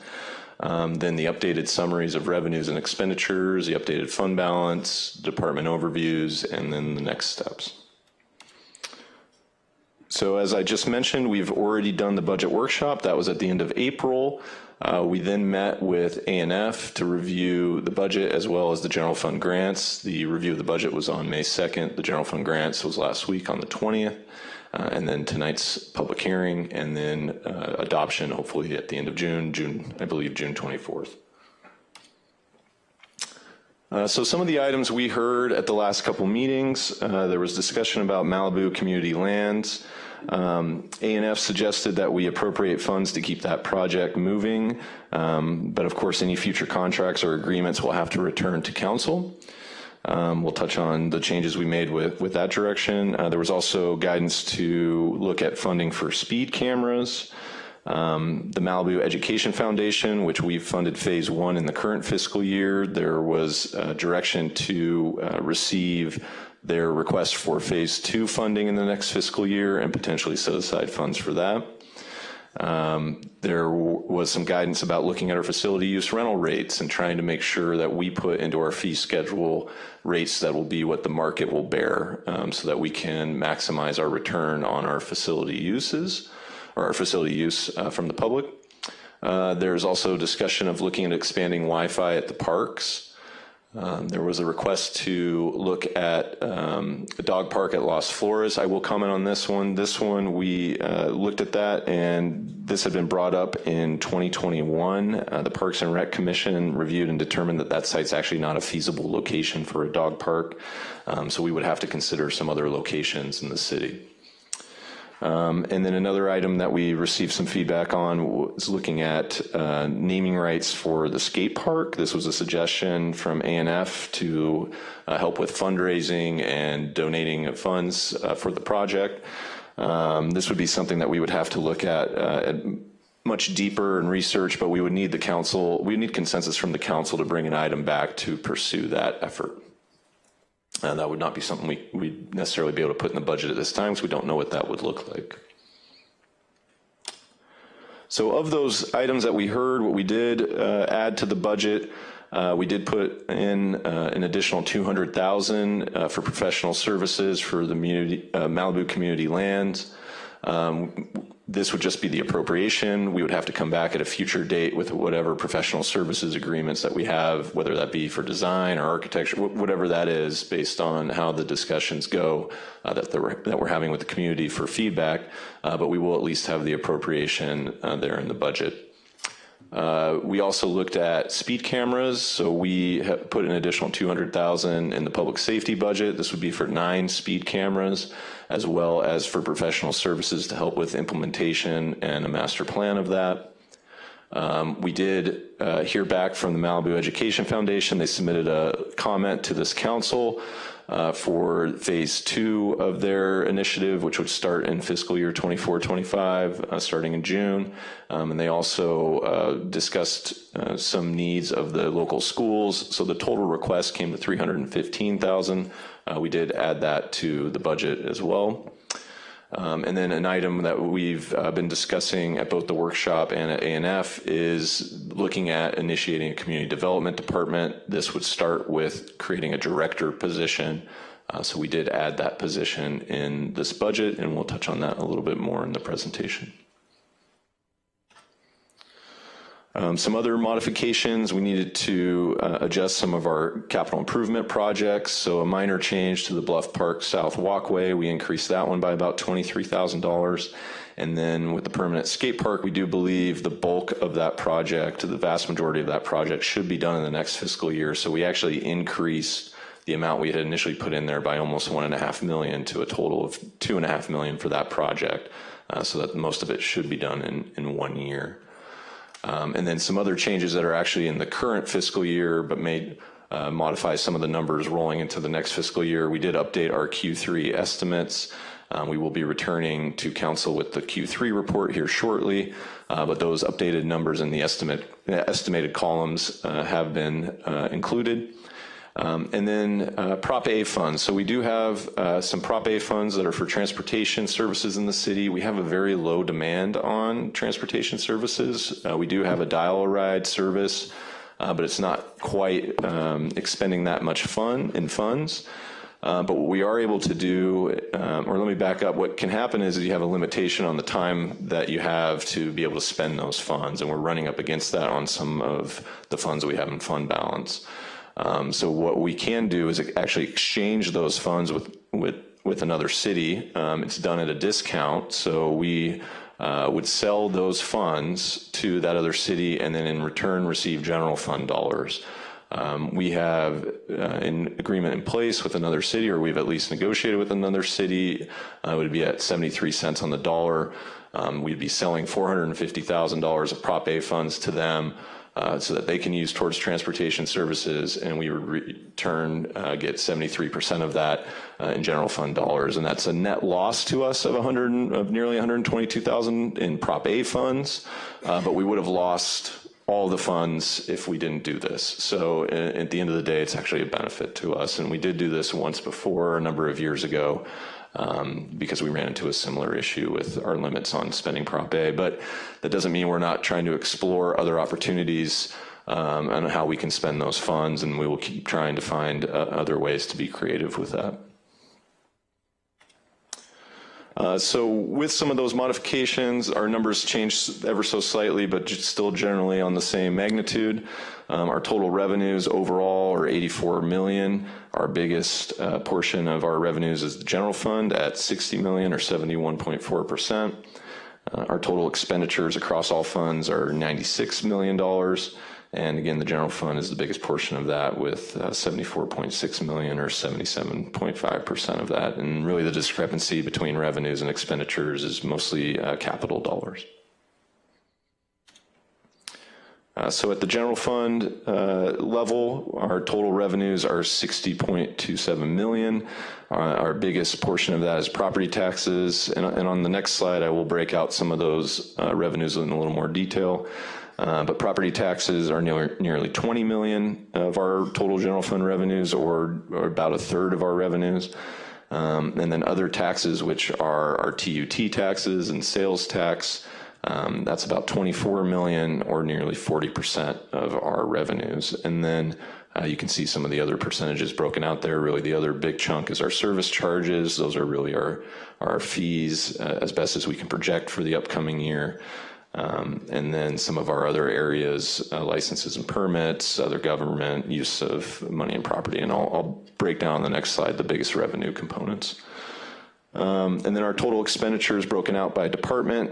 $60 million worth of total expenditures in general fund dollars. Our biggest department is public safety. That's nearly $17 million, or 28% of our budget. And management and administration is just shy of $16 million, or 26%. So those are our biggest components. And then, of course, the rest of the departments are broken out there as well.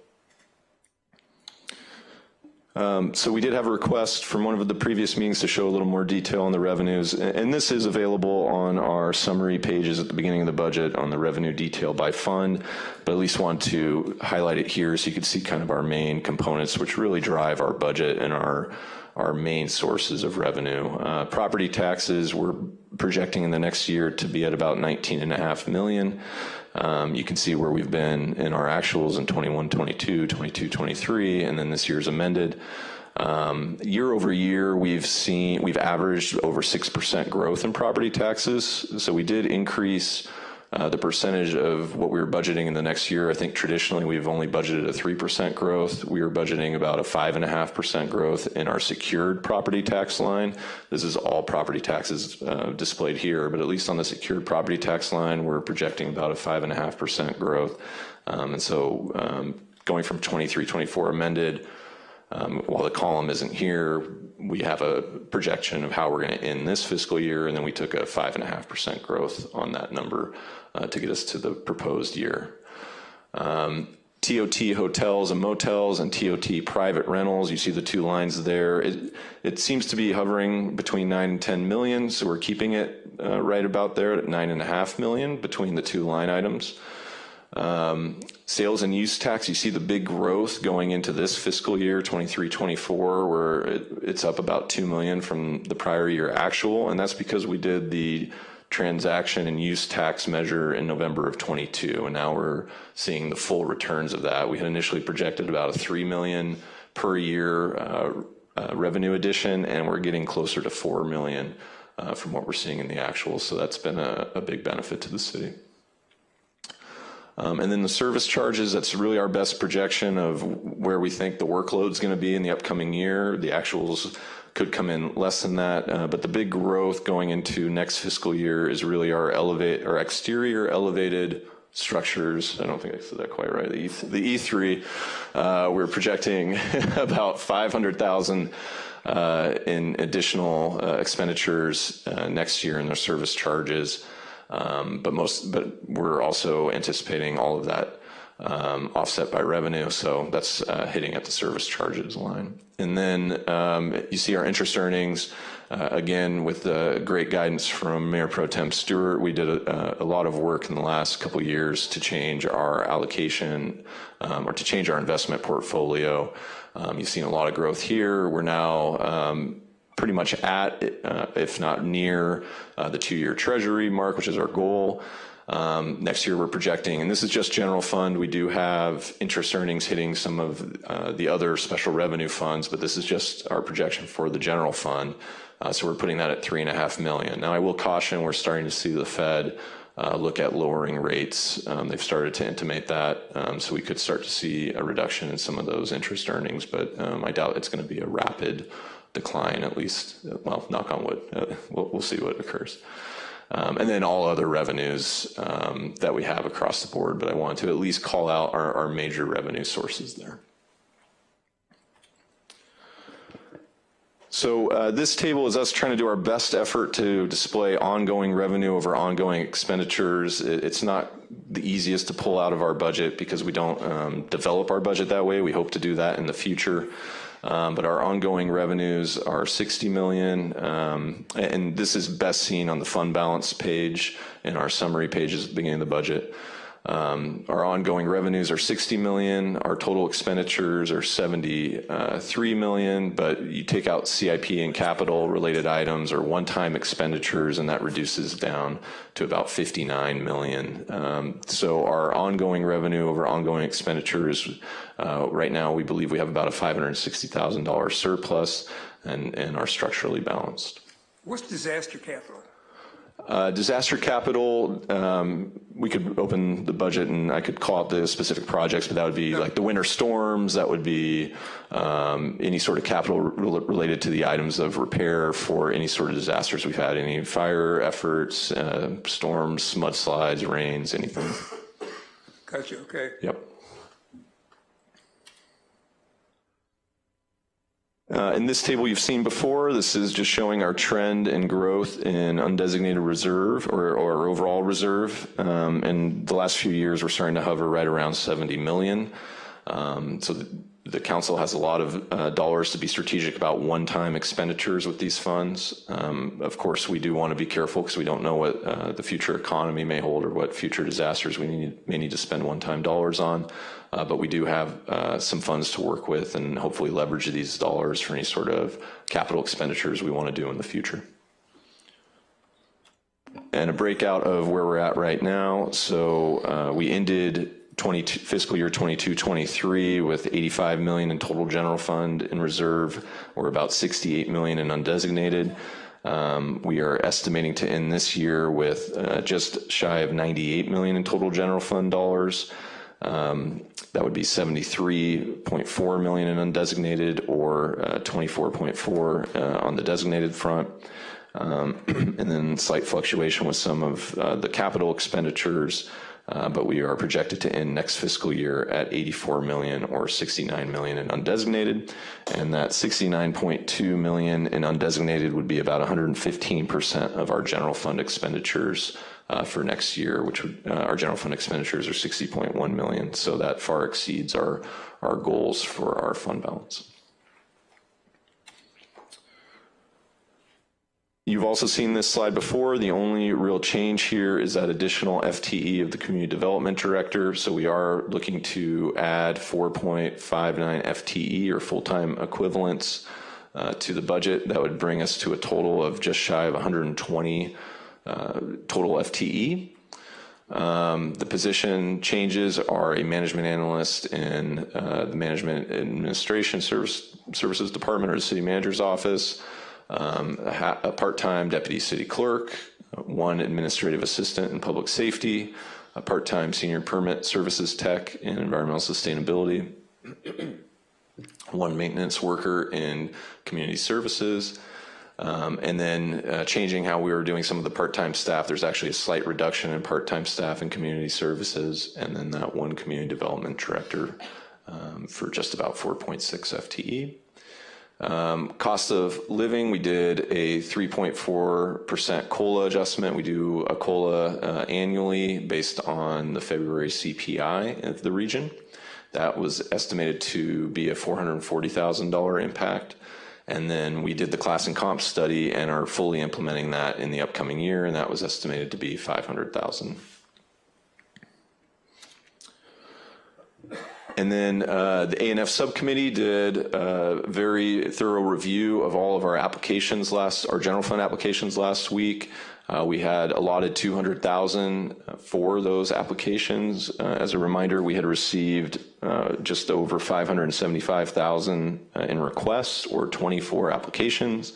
A&F is recommending 23 grants, totaling the $200,000. And I won't necessarily go through each individual item, but they're displayed there for you. And if you have any questions on those items, we can try to respond.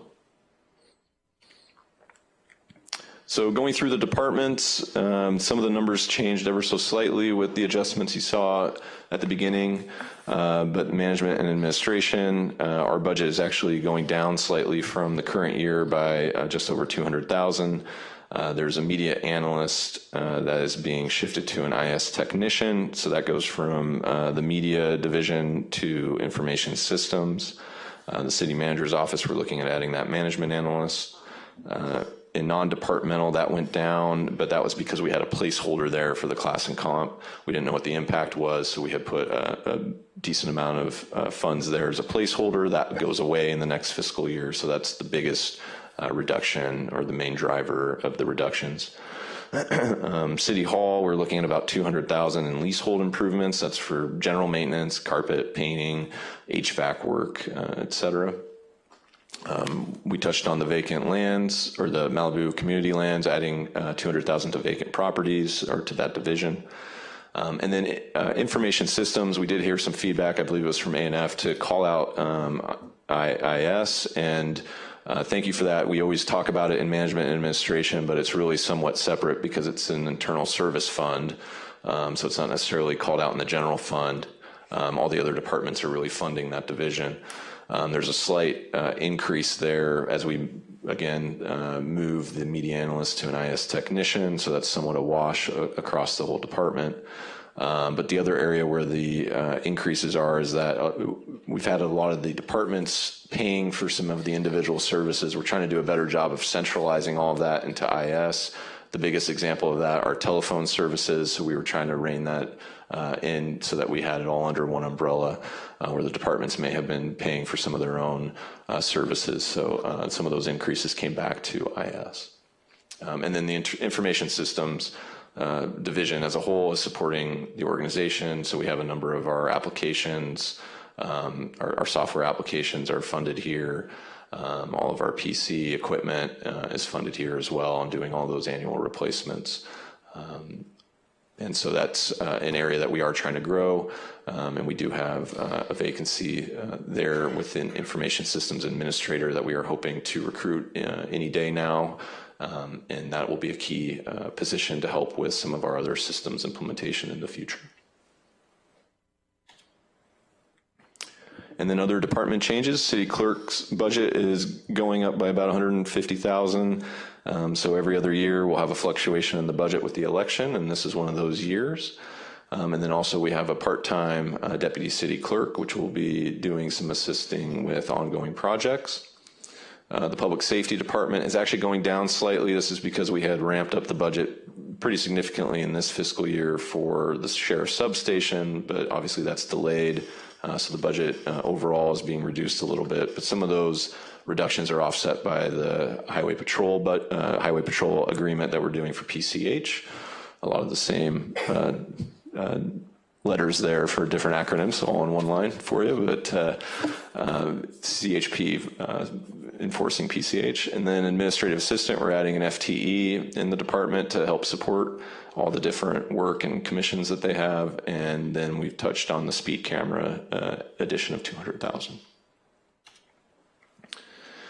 Community services is going down slightly overall, but they are adding a parks maintenance worker of 1 FTE. There really wasn't one main driver for the reduction, but just across some of the different divisions overall that ended up reducing by just shy of 300,000. Environmental sustainability is going up by 670,000. The main driver of that is the exterior elevated elements, but again, that's planned to be 100% offset by revenue. And then the senior permit services tech, they have a part-time FTE there to help with those services. And overall, the planning department is relatively flat from the current fiscal year heading into the next fiscal year. Public Works overall is seeing about a $670,000 reduction. This is due to purchasing less vehicles in the upcoming year, and then also our anticipated engineering services that are needed are looking to be reduced in the next fiscal year, and that can fluctuate from year to year.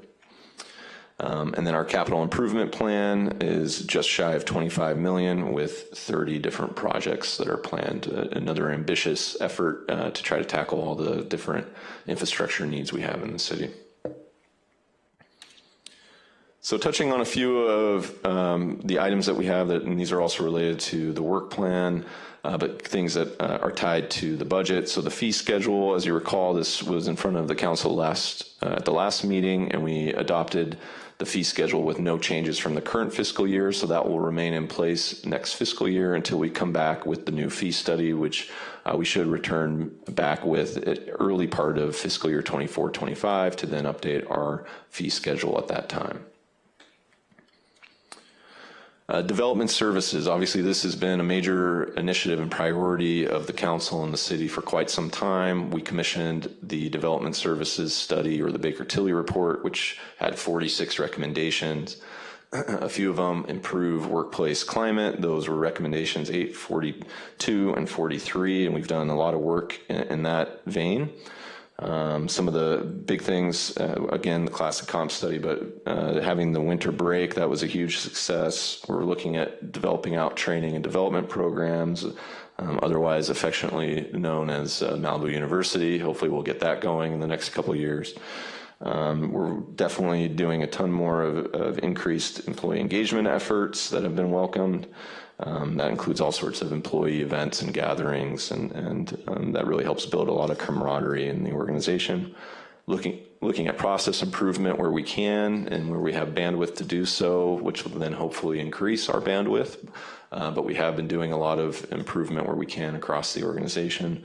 And then generally just in HR, trying to fill out that team. We were down to really one person with retirements and departures.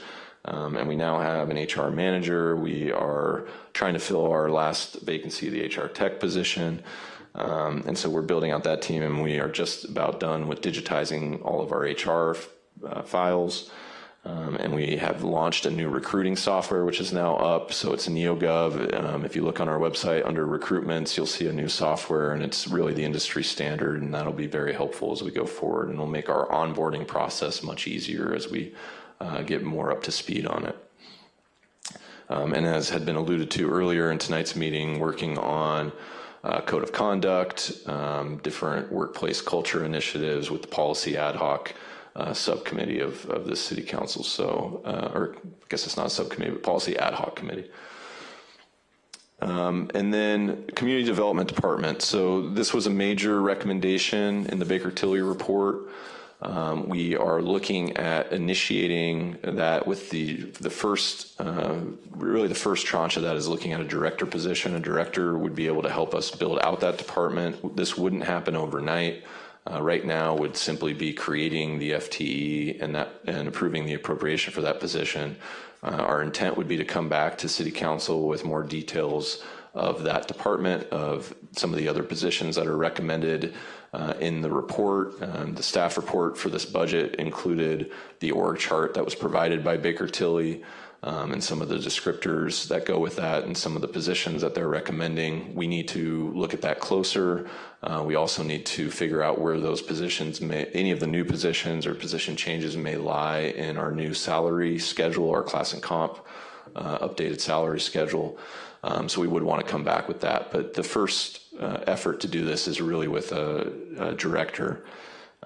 We did discuss with other cities that have done this and also with our consultants about how to best go about that. And it was a pretty strong consensus that you really need a director position to help guide that and build it out.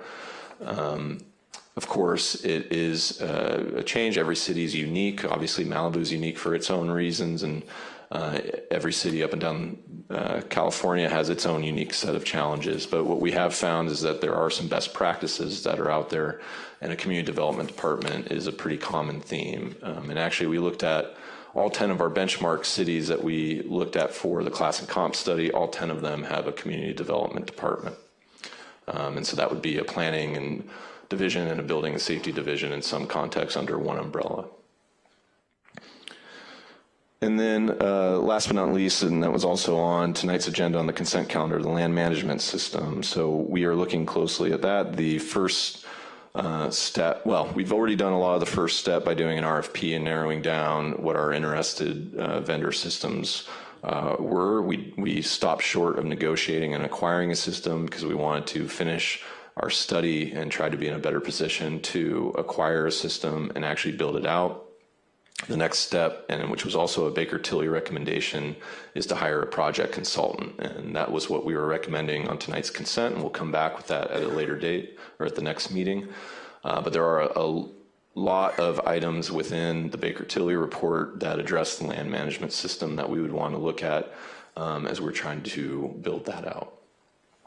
And I do want to thank staff, both planning and environmental sustainability departments, for all their work. They improved our current setup and application process with our new permit portal that's online.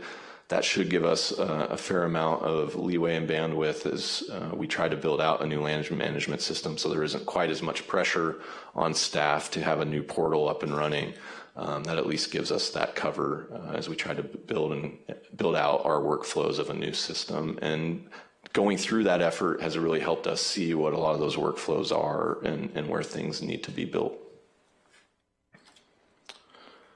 And then the strategic work plan, as the council knows, we did a lot of work as a group to build out our top 20. That was first adopted in September of 2023. We did provide updates in December and February. And then we tried to facilitate that again and get going with the goal setting. And we hit a bit of a snag on how we were doing that, but we are coming back with that. There's going to be some more one-on-ones with the council. We are working on, actually tomorrow, internally with staff, we're doing some work plan mapping and project milestones. And then we hope to build out more milestones of our work plan. And then the ultimate goal is to have all of that aligned in a new updated project or work plan to provide to council for adoption in the months ahead. So while we fell a little bit behind on that, we do still plan on coming back in the next few months. And then I'm not going to go through all of the capital improvement projects, and that is also small font, but this is all in the budget, and this is just so you could see all 30 projects and the magnitude of those, just shy of 25 million, but those are all listed out in the staff report and will be further detailed with Public Works and the 5-year capital improvement program as well. So the next steps, we're looking for direction tonight. Then we'll be coming back June 24th for hopeful budget adoption. And your only recommended actions for tonight are conducting the public hearing and providing direction to staff on the proposed budget. And with that, we're available for any questions. Any questions? I've got one public speaker, so any questions before I go there? Go ahead, Steve. Thank you, Mr. Mayor. One thing I wanted to note, first I wanted to thank Assistant City Manager Joe Tony and his team for all their hard work on this. They really do yeoman's job putting all this together, so thank you, Joe, and the team for everything that you put together there. Great job. Also wanted to note that we did have a recommendation from the Administration and Finance Committee regarding the capital project for the skate park. Right now that is in the budget, fully funded. We did have a recommendation from the subcommittee to have the council consider looking at either doing some fundraising or consider some naming rights for that. So we'd like to at least get some discussion, if possible, and direction from the council tonight on how they would like to see us pursue that. Again, we can leave it in the budget as a funded project under the capital improvement plan for this year, or we could be looking for some other direction from council. If you would like staff to initiate some process to do fundraising, of course, we would need to take your direction and bring that back to council. But we'd like to perhaps hear some discussion and some direction on that side as well. Thank you. Okay. I've got one speaker, Karen. Come on up.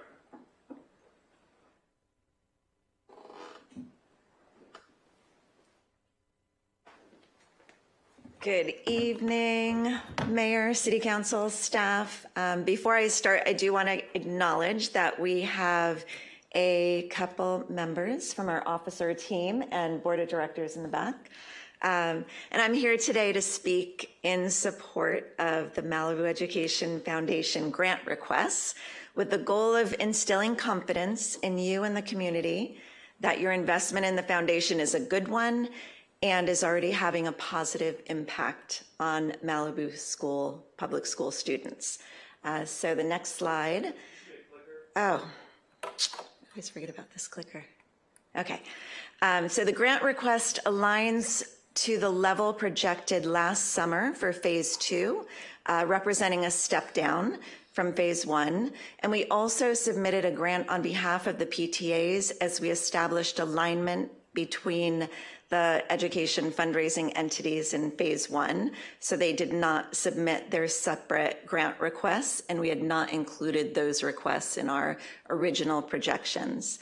This phase 2 seed funding will enable us to launch the Malibu Education Foundation this summer, hire an executive director to lead that effort, and it will support the continuation of Malibu Middle School athletics, which successfully launched this spring, as well as maintain support for the 8 instructional aides and the 2 art programs across both elementary schools.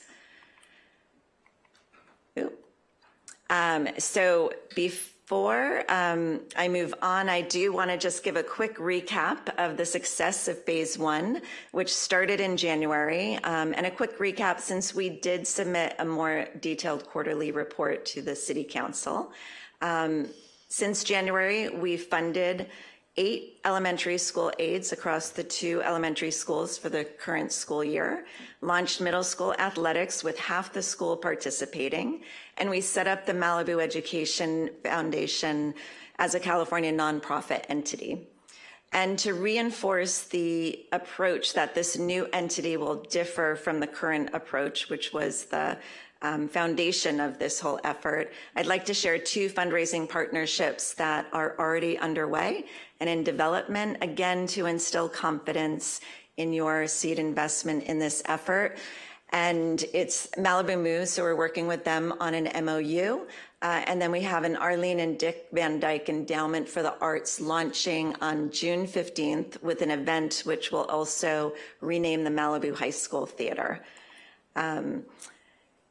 And with that, to demonstrate the new approach, I'm going to leave you today with the world premiere of a video that we created for the endowment that we'll share on the 15th and begin promoting externally as when we rename the Malibu High School Theater as the Arlene and Dick Van Dyke Theater. And we invite, and I think you're pulling up the video, yeah? Karen, that was your time. Time's up, yeah. Oh, so I'm out of time for the video? All right. Well, we will share out the video. Yeah, but how long is the video? 2 minutes. Play the video. Thank you. It's a good video. Right.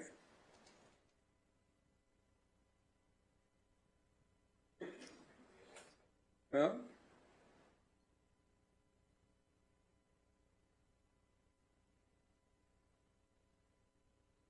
maybe not. Maybe so, maybe not. Oh, there we are.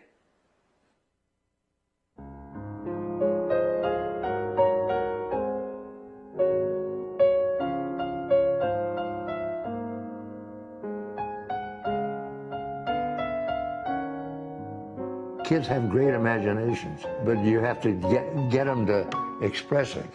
Gives them confidence. Confidence. It gives them confidence in themselves. It's a big kite. Isn't that stunning? Oh, boy. Wow. Boy, that'll fly. I mean, it's great to know math and science and history, but the arts creates the dreamers and the people that create new worlds like Walt Disney. If you have that foundation, I feel like it's good for you in school, in social, and as adults and onward. Ooh. Theater, film, dance, Choir, photography, orchestra, visual arts. Wow. and visual arts. Oh, there's one for every program. Look at that. The Van Dyke Endowment for the Arts will fund arts education in Malibu Public Schools forever. Art is essential to the human experience and to human potential. Whether you perform, create, or simply appreciate the arts, I can guarantee you, you'll have a better life.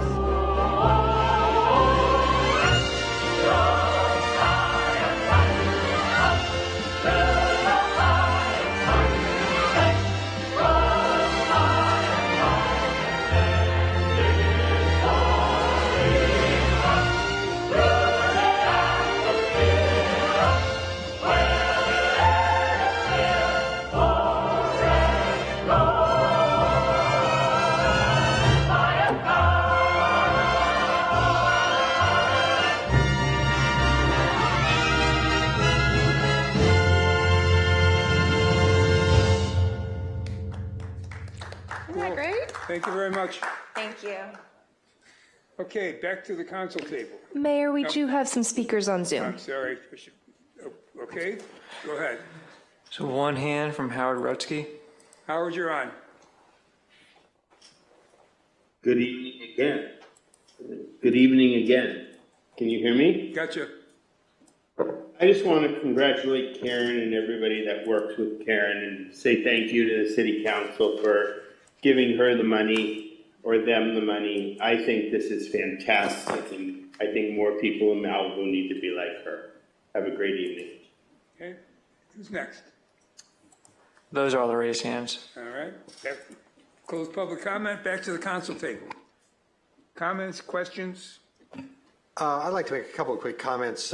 Bruce and I worked on the A&F contributions list, and candidly, as they said, $575,000 for an original request, and we didn't have enough money to cover everybody. I mean, it's just, there's no way in the world to spread that around like peanut butter and make it work. We did recognize the fact that there's $315,000 for the Malibu Education Foundation. And I know personally, and I'm not going to speak for Bruce on this, but for me personally, this is these one-time investments. We've had some windfalls in cash over the last couple of years. So if you have a windfall one time, you use it on one-time events. And I'm looking at Karen nodding her head out there. For those of you on Zoom, the three members from the Education Foundation are sitting out there. They're all nodding their head, yes. It's a seed money deal, and we've been very proud to help you. I mean, the video was outstanding. I mean, if that doesn't open up wallets, I don't know what does. So congratulations on it, and hopefully everybody approves the 315 going in. Along the lines of the A&F, there's two other groups I'd like to talk about. And by the way, I want to say very clearly, there's going to be a disagreement between the two of us, Bruce and I, on one of the items that I'm going to mention here in just a moment. And it doesn't mean either one of us are right or wrong. It's just an approach I'd like to provide to the council. The fire brigades, I don't know the exact right name for it. You've got the list there. It's the LA Emergency Preparedness Foundation. That's right. They're actually the fire brigades. That's two members of our Public Safety Commission, Brent Woodworth and Keegan Gibbs, have worked diligently on this in association with the Fire Department Chief Smith, and it's to provide volunteer fire brigades throughout the Santa Monica Mountains. And we're fortunate enough to have Malibu West, which is if that's the benchmark, it is an excellent benchmark of what we want these things to do. Point Dume will have one, Topanga will have one, Big Rock will have one, and there's two others, I believe, besides that. But they're trying to raise money to support this. They're getting $100,000 from Lindsay Horvath's fund. I believe the Malibu Foundation is putting another $100,000 in. And when we got to the end of our $200,000, they got $37,000. I would like to request the council to consider adding at least $13,000 more. We've capped out the grants to Boys and Girls Club, which is kind of the top of the heap, at $50,000. But I think we all can agree that the fire brigades do add a lot. I would say that much like the seed money for the Malibu Education Foundation, the fire brigades can't spend all this money this week, this year, this quarter, whatever, and they'll probably be back. So if we don't give them the full $100,000 they requested, it doesn't mean we don't have another bite at the apple next time around. The second item I'd like for us to consider is a request from the state parks. Richard Fink, the new supervisor, was here several times with the city. We've met with him several times. He was here giving a presentation. He came back with a request that did not receive unanimity, trying to say that fast, at the A&F.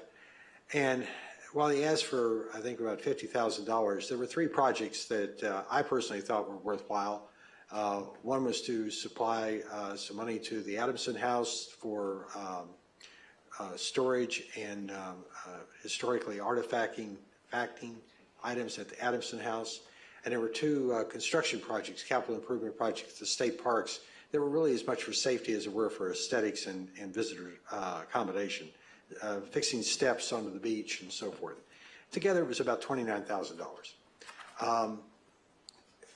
And I fully understand Richard's Bruce's, and I won't speak for Bruce, but Bruce said, we shouldn't be giving money to the state should be giving us money. Fully understand that. But I think this is an opportunity to not only work closely with the state parks, but to let them know that we're a partner. We've got excellent support throughout the state for our safety projects. They have been universally responsive to us, whether it's at the state level, transportation, public safety, with highway patrol. And I thought this was just a good chance to say thank you to them as well through the state parks. And also I want to mention the speed cameras. That's a personal project of mine, as well as the council. This is one-time funding to get things started, to make sure that we hit the ground running. I'm very optimistic we're going to get the camera bill passed. I could be wrong, but in anticipation of the fact that we only have now the assembly to go through as far as getting it passed, and I'm pretty confident the governor will sign it. I know him well, but I think he'll sign it. We want to be ready when that ink hits the paper, and that's what this $200,000 is for, is to get us ready to go, do what we need to do. So as soon as we can get those cameras up, we will. This is about a life-saving event. That camera, a camera going up might actually save somebody's life the day it goes up. So a day lost is a day opportunity that we shouldn't let go to waste. And on the community lands, same story. We're asking people for what they think, what they want, and what's best for the community. And there's no reason to wait till next year to get ready to start the planning process for it. So the money's on reserve. And I would ask, and definitely want Bruce's comments on this, to put at least another $13,000 in for the fire brigades. And I'd like to see if there's a consensus on the council to do $29,000 for the state parks. And Bruce, up to you. Mayor, is that okay? Yeah, please do. So, Doug and I are in total agreement on the LA Emergency Preparedness Foundation. In fact, I think I would have liked to have been able to award them the full $100,000 that they requested, and I'd actually like the council to consider that. It could be in 2 installments, but they're going to be doing groundbreaking work. It's coming out of Malibu. They're getting contributions already from other organizations, as Doug said, and I think we should be behind them as well. And as I said at the A&F committee meeting, there's been a lot of expression from the residents that next time there's a fire, I'm not leaving. This brigade will give people some greater comfort that if they do leave, somebody's watching after their property once the fire passes through. Because we all know in the Woolsey fire, a lot of homes were lost after the fire was predominantly out, but there were still embers in the air, and had people been able to be at their homes, they could have taken care of those embers. That's what this brigade is all about. And if it allows just one person in Malibu the comfort to leave and not die as a result of having left like they were told to do, while the brigades are here helping to mop up, that's money well spent. So it's invaluable. So I would support giving them the full grant that they've requested, which would then free up some money from the grant program. Although, you know, money's fungible. It's really not freeing up money. It's really spending more money. The state parks request, I do feel adamantly that it is not for Malibu to be funding the state of California. I mean, we do. Every single person that lives in Malibu funds the state of California through what are among the highest highest income taxes in the country. And the state of Malibu, I believe, also we're taxed. The purpose of those taxes is to put money back into our city from the states, to run the state's supposed to run itself, and it's supposed to also take care of the people and the cities within the state. It is not the responsibility of the cities in the state to voluntarily dip into their budgets and further fund the state when the state is not allocating its resources appropriately.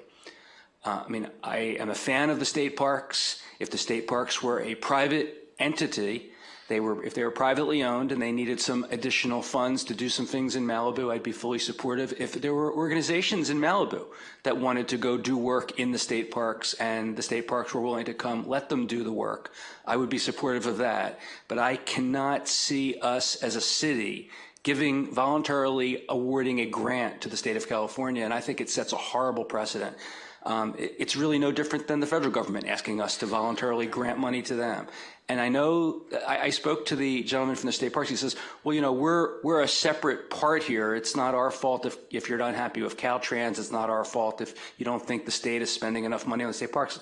And my response is, well, this has nothing to do with Caltrans. It has nothing to do with what else the state is doing. The state is one entity.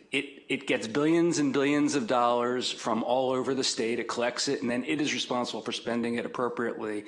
And again, I can't sanction the city voluntarily giving them money, and I'm hopeful that a majority of the council will feel the same way. I understand Doug's position to the contrary. Neither of us is right or wrong. I just happen to think my position is better.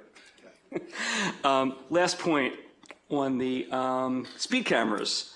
You know, from what I've read, they're not going to be as much at what they're being promoted as. And I'm hopeful that that's not going to be the case, but I'm not optimistic that they're going to be super valuable. They look to me, I mean, I've often heard of the TSA referred to as security theater, that if somebody really wanted to get away with something substantial and did enough planning, they'd do it.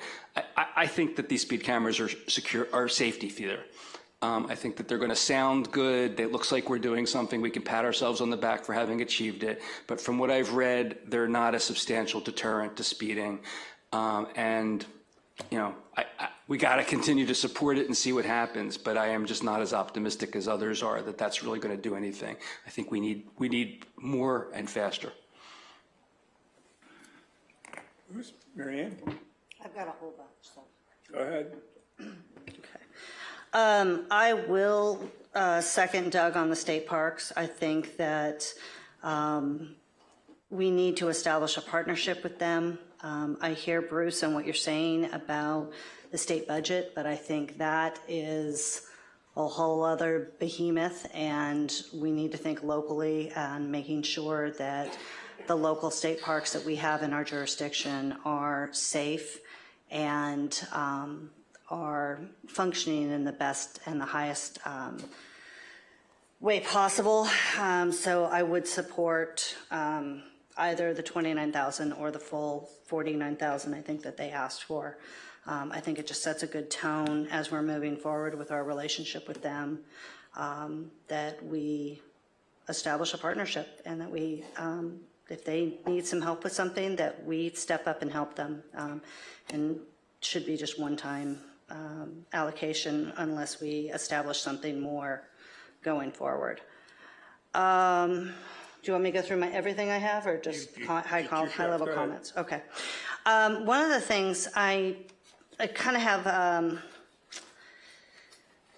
I'd like to see some parity between the directors' salaries. Right now, we have some directors that are paid at a different range than others. I think all our directors have unique circumstances, and they all should be at the same level.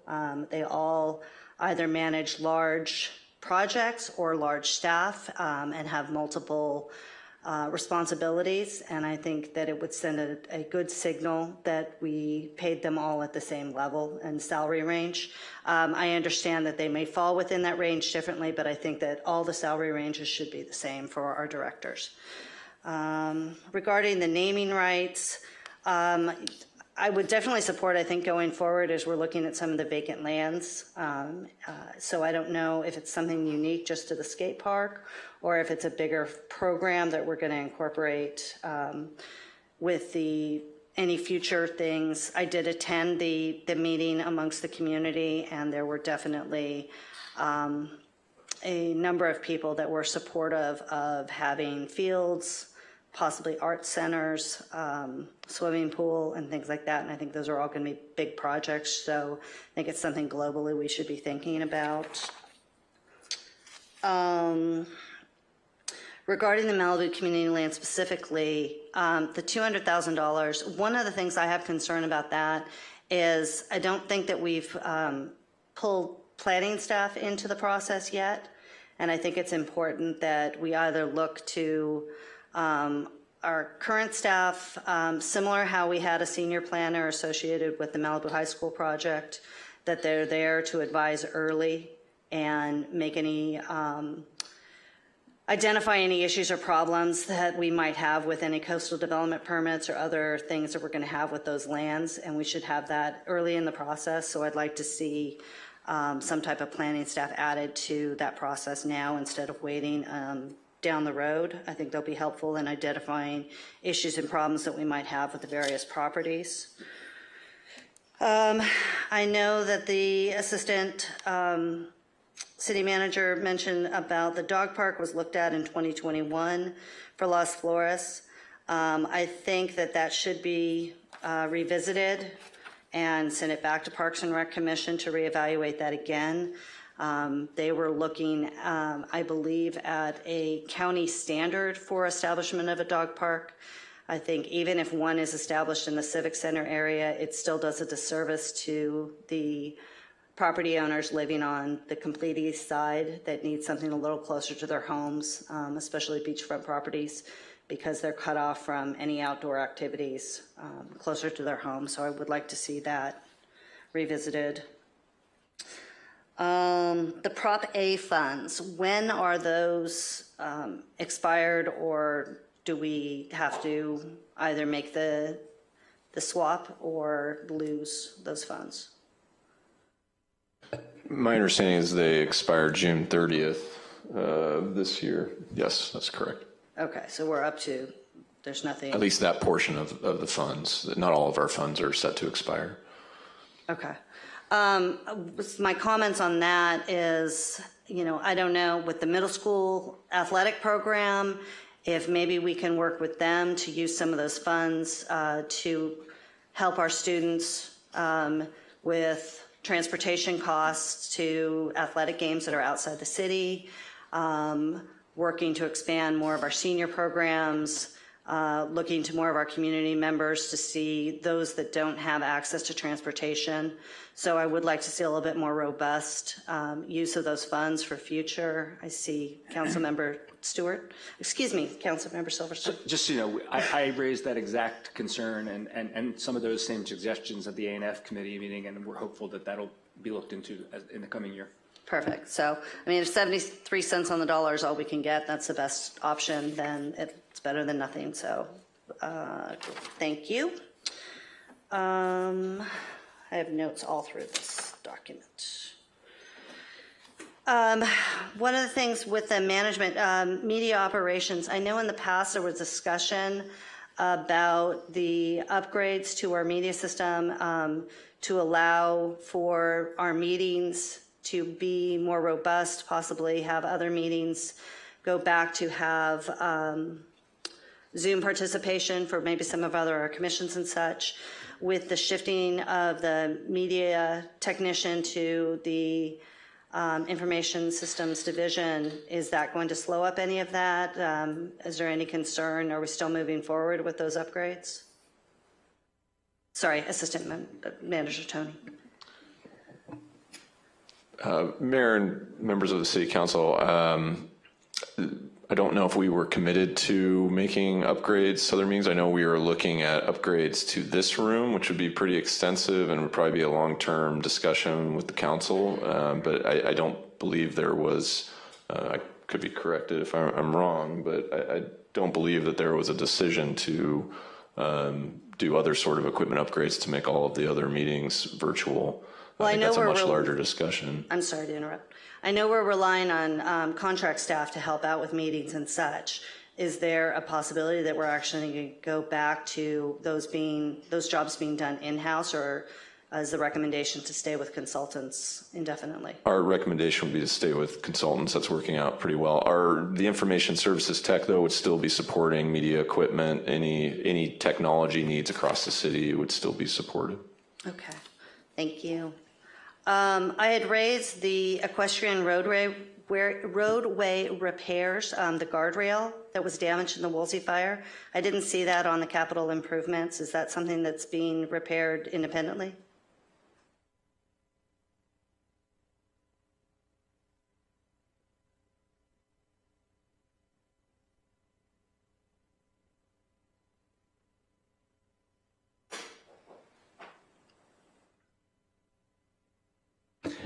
That part of the project will be along with the Equestrian Park roof replacement project. So we'll look at that repair during that project. Okay, I think it'd be helpful if it was on the list. That way it'd be better for tracking. I'd appreciate that. And then also with the Bluffs Park with the snack shack and the storage building. Do we have a timeline? Because I know right now it would be great that we accelerate that so that we can have that open and operating for next baseball season. So we are working on the request for proposals at this point. As soon as this budget passes in July, we will quickly turn around and have a consultant actually work on that. And at that time, we'll develop a completion schedule, implementation schedule on when we can get this project through and into construction. So at this point, I need to have those professionals give us the correct timing, how long it takes to kind of procure all the equipment and materials to get that project done. So I can't give you a timeline at this time. But this $200,000 is going to fund the entire project, or is this just for the RFP for the consultant? It's just for the consultant. And we don't have any, do we need to be making an allocation on funds in order to complete the construction?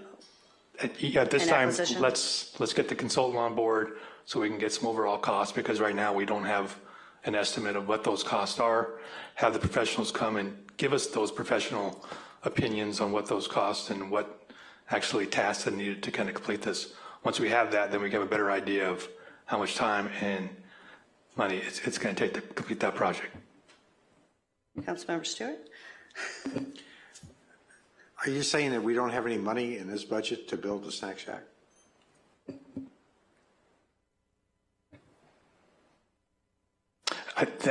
I'm looking at Joe, and I think, yes, that is correct. Do you have an idea how much it's going to, do you have a range of what it's going to cost? At this point, no.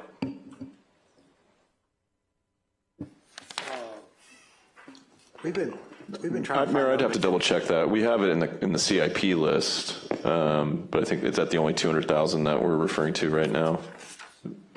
Yeah, and that's just a cost to get us started. We need to develop really a more refined scope of work on what this is, what's included into it. If I'm given a number, it's just going to be a very rough estimate.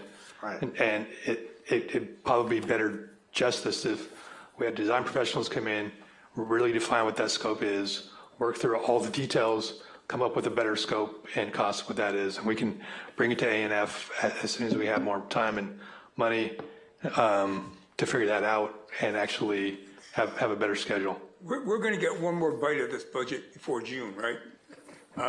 Do you think it's possible to get your consultant to give you an estimate before the next budget meeting so we can at least take a look and say, ballpark? It's going to be very, very rough because we have to really, really define on what that scope is, and I can kind of put something together, but it's going to be really rough. I think rough is better than nothing. Okay.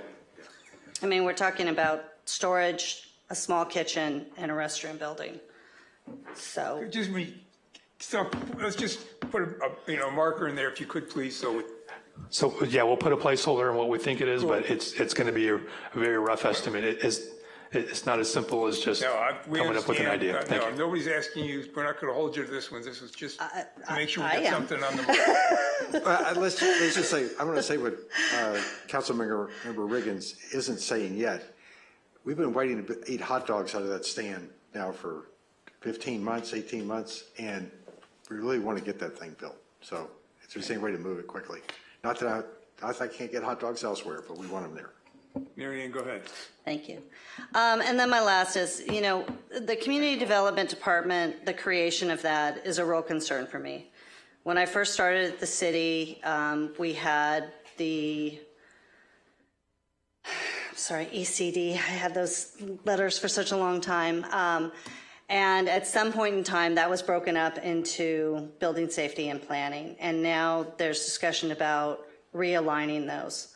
I have some real concerns why, I haven't been shown anything that shows why the current way is not working, that we have to go backwards to go back to something that we previously tried and split apart.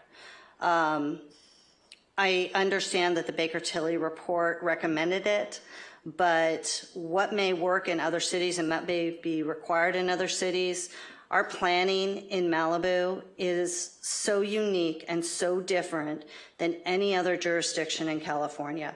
Our relationship with the California Coastal Commission is different than any other city or jurisdiction in California. And at this point in time, I've seen and heard nothing whatsoever that leads me to believe that this is the right move for this. We've had a plan. We've had issues with staff retention already and things that I've experienced in other times with working with wholesale changes to the structural of a department have happened, and you see a lot of staff leaving and a major turnover. And this gives me great pause and concern that while we are currently trying to do everything we can to recruit and retain staff, that we are talking about implementing a change that by and large, oftentimes you see a turnover of staff just in the best of times. So I am not supportive of moving forward with the creation of a community development department at this time. Maybe that'll change in the future, but it's just not something that I'm on board with, and I am more inclined to stay with where we are in the current separate departments, along with continuing to do our best to have more recruitment and retention within the planning staff, and do more training and implement other measures before we take such a drastic step at this. And with that, that is the end of my questions. Thank you very much. Okay, I got a couple. What does State Parks want the money for, do you know? I didn't keep the book that had the outline of their request. Do you happen to have it there, Steve? I'm looking for that, Mr. Mayor Pro Tem. It's in the thick binder. Mayor, this is a brief description I'm pulling up from the ANF report, but I'd be happy to read it if you'd like. Please do. Yeah. The Angeles District of California State Parks manages several properties located within the City of Malibu boundaries. These grant funds will assist with visitor and community-based improvements at these facilities, including improved access, protection of natural and cultural resources, and augmentation of current state park volunteer efforts within the City of Malibu boundaries. And if you give us another moment, I'm sure we can provide more details. Yeah, There was Pretty general, yeah. there was a request form that they had, and maybe Parker's got it, because it was in the book that we had for A&F. So out of the $49,850 requested, $4,100 is for the Adamson House, $7,800 is for the Point Doom Natural Preserve, $15,000 is for Malibu Lagoon. There's another $10,000 for the Malibu Lagoon, but I'm not. There's one on the next. There's one on the page when you flip it over. El Matador? Yeah, I think it was El Matador. Yeah, the El Matador is for the stairs, and there's also one for Point Doom stairs. How much did it say? How much the Point Doom stairs were in the Matador stairs? $5,950, and then the El Matador stairs were $6,250. And I would say, you know, I'm going to guess, since the major stair project was done on the south side of the headlands, that this might be for the pathway going from the main parking lot at Westward Beach, the Point Doom State Beach parking lot. I know that pathway needs a lot of work. I'm just assuming, I haven't spoken to them, but I just know firsthand that that pathway is in need of attention. And hopefully that would encourage more people to use the parking lot to access the headlands as the main access point. Okay, I think up in the head, we're gonna have to do something with parking up in the headlands. We're not gonna get it tonight. I mean, that just keeps popping up. Just as a point, general fund grant, I believe that the original resolution from the city council was for $150,000. I don't think it makes a difference. I mean, you guys, but if that has any impact on what we got to do in the future, and we got to change that resolution, just keep that in mind. I know, you know, I'm not opposed to the money.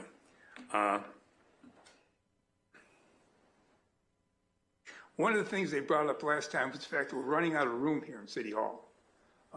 Is there some future thing we should be looking at, or we got time don't have to worry about that now? No, it legitimately is a concern. We're starting to reach max capacity of office space here at City Hall. Now, we do have some areas where we may have storage of files that could be expanded for office space, but that's not going to create that much more space. You know, maybe with the sheriff's substation, we relocate a few positions with the sheriff that are on site here. But obviously this building wasn't originally a city hall, and it's also an awkward layout, so it's not optimized for office space. So, you know, a new civic center could be a major initiative that the council would want to consider. It's nothing we have to do right away. Not tomorrow, but probably the next day. Okay, gotcha. I just have one additional request. I'd like to see us come up with a number that says, for our undesignated reserves, how much do we want to keep in place to deal with the next disaster? Right? I mean, there should be, here's what I think. Coming up between the acquisition of the lands for open land, what they want to build on there, between everybody and the brother is going to be coming after us for money. And if I've learned anything since I've been in municipal government, people I've talked to, it says when you got a disaster, you can't have enough money. So we just ought to have some number that we're saying, this is what we want to be.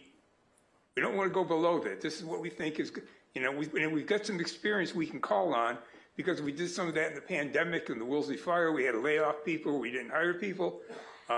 So I don't need an answer tonight, but I mean, just something we got to start thinking about. I think we should have sort of a benchmark on that and say, this is what I want to keep it at. Mayor, maybe food for thought. The GFOA recommends basically 17% of your general fund operating budget to be kept in reserves, and that's essentially for disasters. So that would be basically 2 months of operating budget. We far exceed that. Yeah, and I'm not sure that their recommendation considers what we have here in Malibu. Mayor. Just, you know, there is, I don't know, just reading something, San Clemente, mean, and they ran the railroad, whatever. I mean, they just hit for a huge number, okay? You know, and you sit back and you take a look and you say this rising sea level is not going to go away. If we start losing some roads, what are we going to have to do? I'm just saying it's something we should think about now while we still got the money in the account versus coming up later on, wanting to do something, not having enough to get there. Please, go ahead. So it's my understanding that previous councils had adopted the 50% floor of undesignated reserves just because they knew then how expensive any particular disaster or combination of disasters would be. So they had set that as the standard that we wouldn't fall below. And then the 65% was set because of the favorable interest rates that by having that much in reserve that our borrowing would allow us to have. So historically, it's my understanding why those levels were kept, not to go below any of those. Yeah, and history is good to learn from, but we learned a little bit with the Woolsey fire. We learned a little bit with the pandemic. I don't know if you guys, every couple of days I get some notices that there was a little earthquake someplace, and I have no idea if there's a big earthquake what that's going to cost us. So I'm just saying, let's just be prepared. We get the money now. Let's put a mark in there so we don't lose it. Bruce, I'm sorry. And this is not strictly budgeting, but I've been giving a lot of thought to that subject recently, especially, we don't know what's going to happen in November or possibly January of this coming year. There are other kinds of disasters. It seems to me that it's not just an issue of do we have adequate financial resources, it's a question of do we have adequate resources for the community.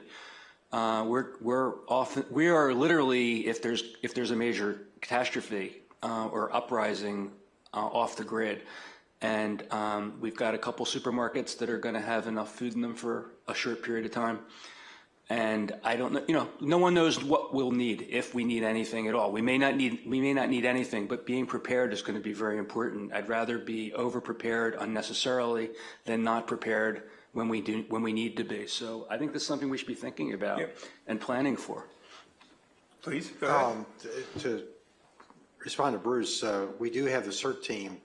There are storage bins strategically located in inconspicuous or semi-inconspicuous spots around the city that have those kind of reserves in them. But it's not going to carry the town of 10,000 people or worse, 50 or 60,000 visitors that are cut off here. It is always an issue, and you're right. We're a few landslides away from being totally cut off, and it is something to be concerned about. I would like to go back to the comment about the reserves, and Steve, if you're through, I'd like to follow. Go ahead. I just want to start thinking about it. We're not going to get an answer tonight, but I do think we ought to think about it. Well, I put down when you were going over the reserves, you've got designated, undesignated, and I think we need to be a little bit more granular about that. I believe the 65% rule, or was it 75%, was to give us a AAA short-term credit rating and a AA long-term rating, which is absolutely essential for us to have here. But if you look at that number, if we've got a $60 million budget, $45 million or so covers the AAA budget side, AAA rating side. And then I believe prior city council put $6.5 million in a special reserve fund.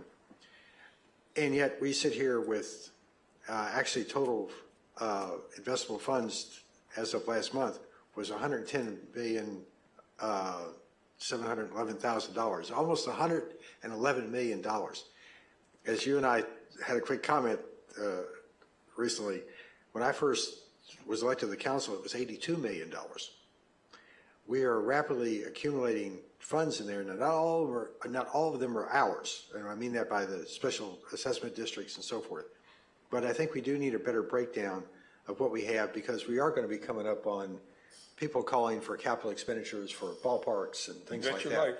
And it would be helpful to have a little bit more breakdown on that so we know what we feel comfortable allocating, and we can do it in phases and so forth.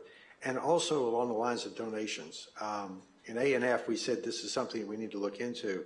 I think it's gone as more I think about it, and I think the discussion tonight, this has gone from nice to have to probably something we need to be pushing. Not that it's going to keep us from putting the skate park in, but if somebody wants to put their name on it and put $1 million, I'd definitely be behind that. And if we want to have a baseball field that's the name for so and so person, they can do the pitcher's mound as far as I'm concerned.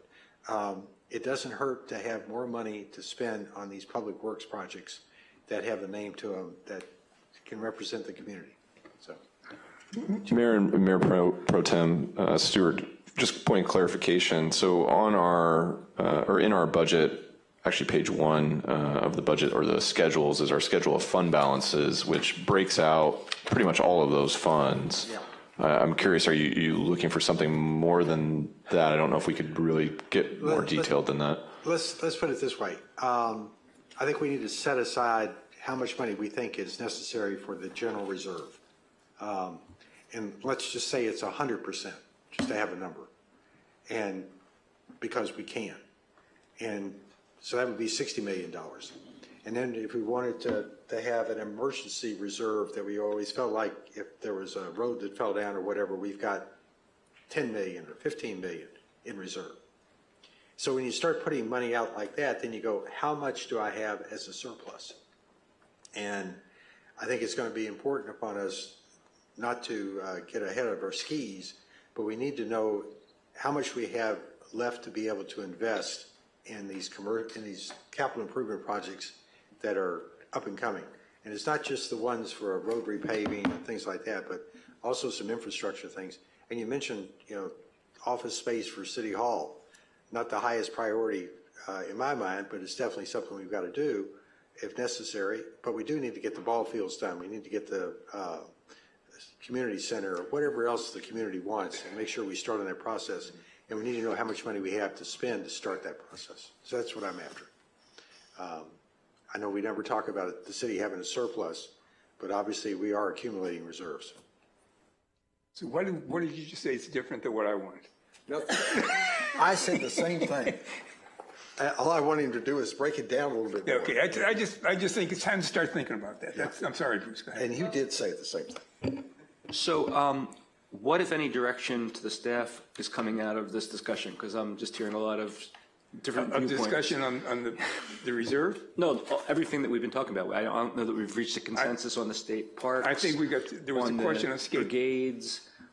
I think we got to go through those. I mean, I think those, I know, I was not going to let that go. I just wanted to get my 2 cents in on the reserves. You want change? Yeah, that's good. Look, and you're absolutely correct. I mean, once we get these projects defined, everybody and his brother is going to be coming for money.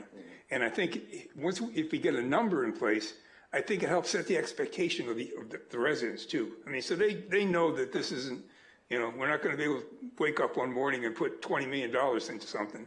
Or I think Parks or the Art Commission wanted a $50 million building or something they were talking about. So just, got to keep everybody on the same piece of sheet music. Mary Ann, go ahead.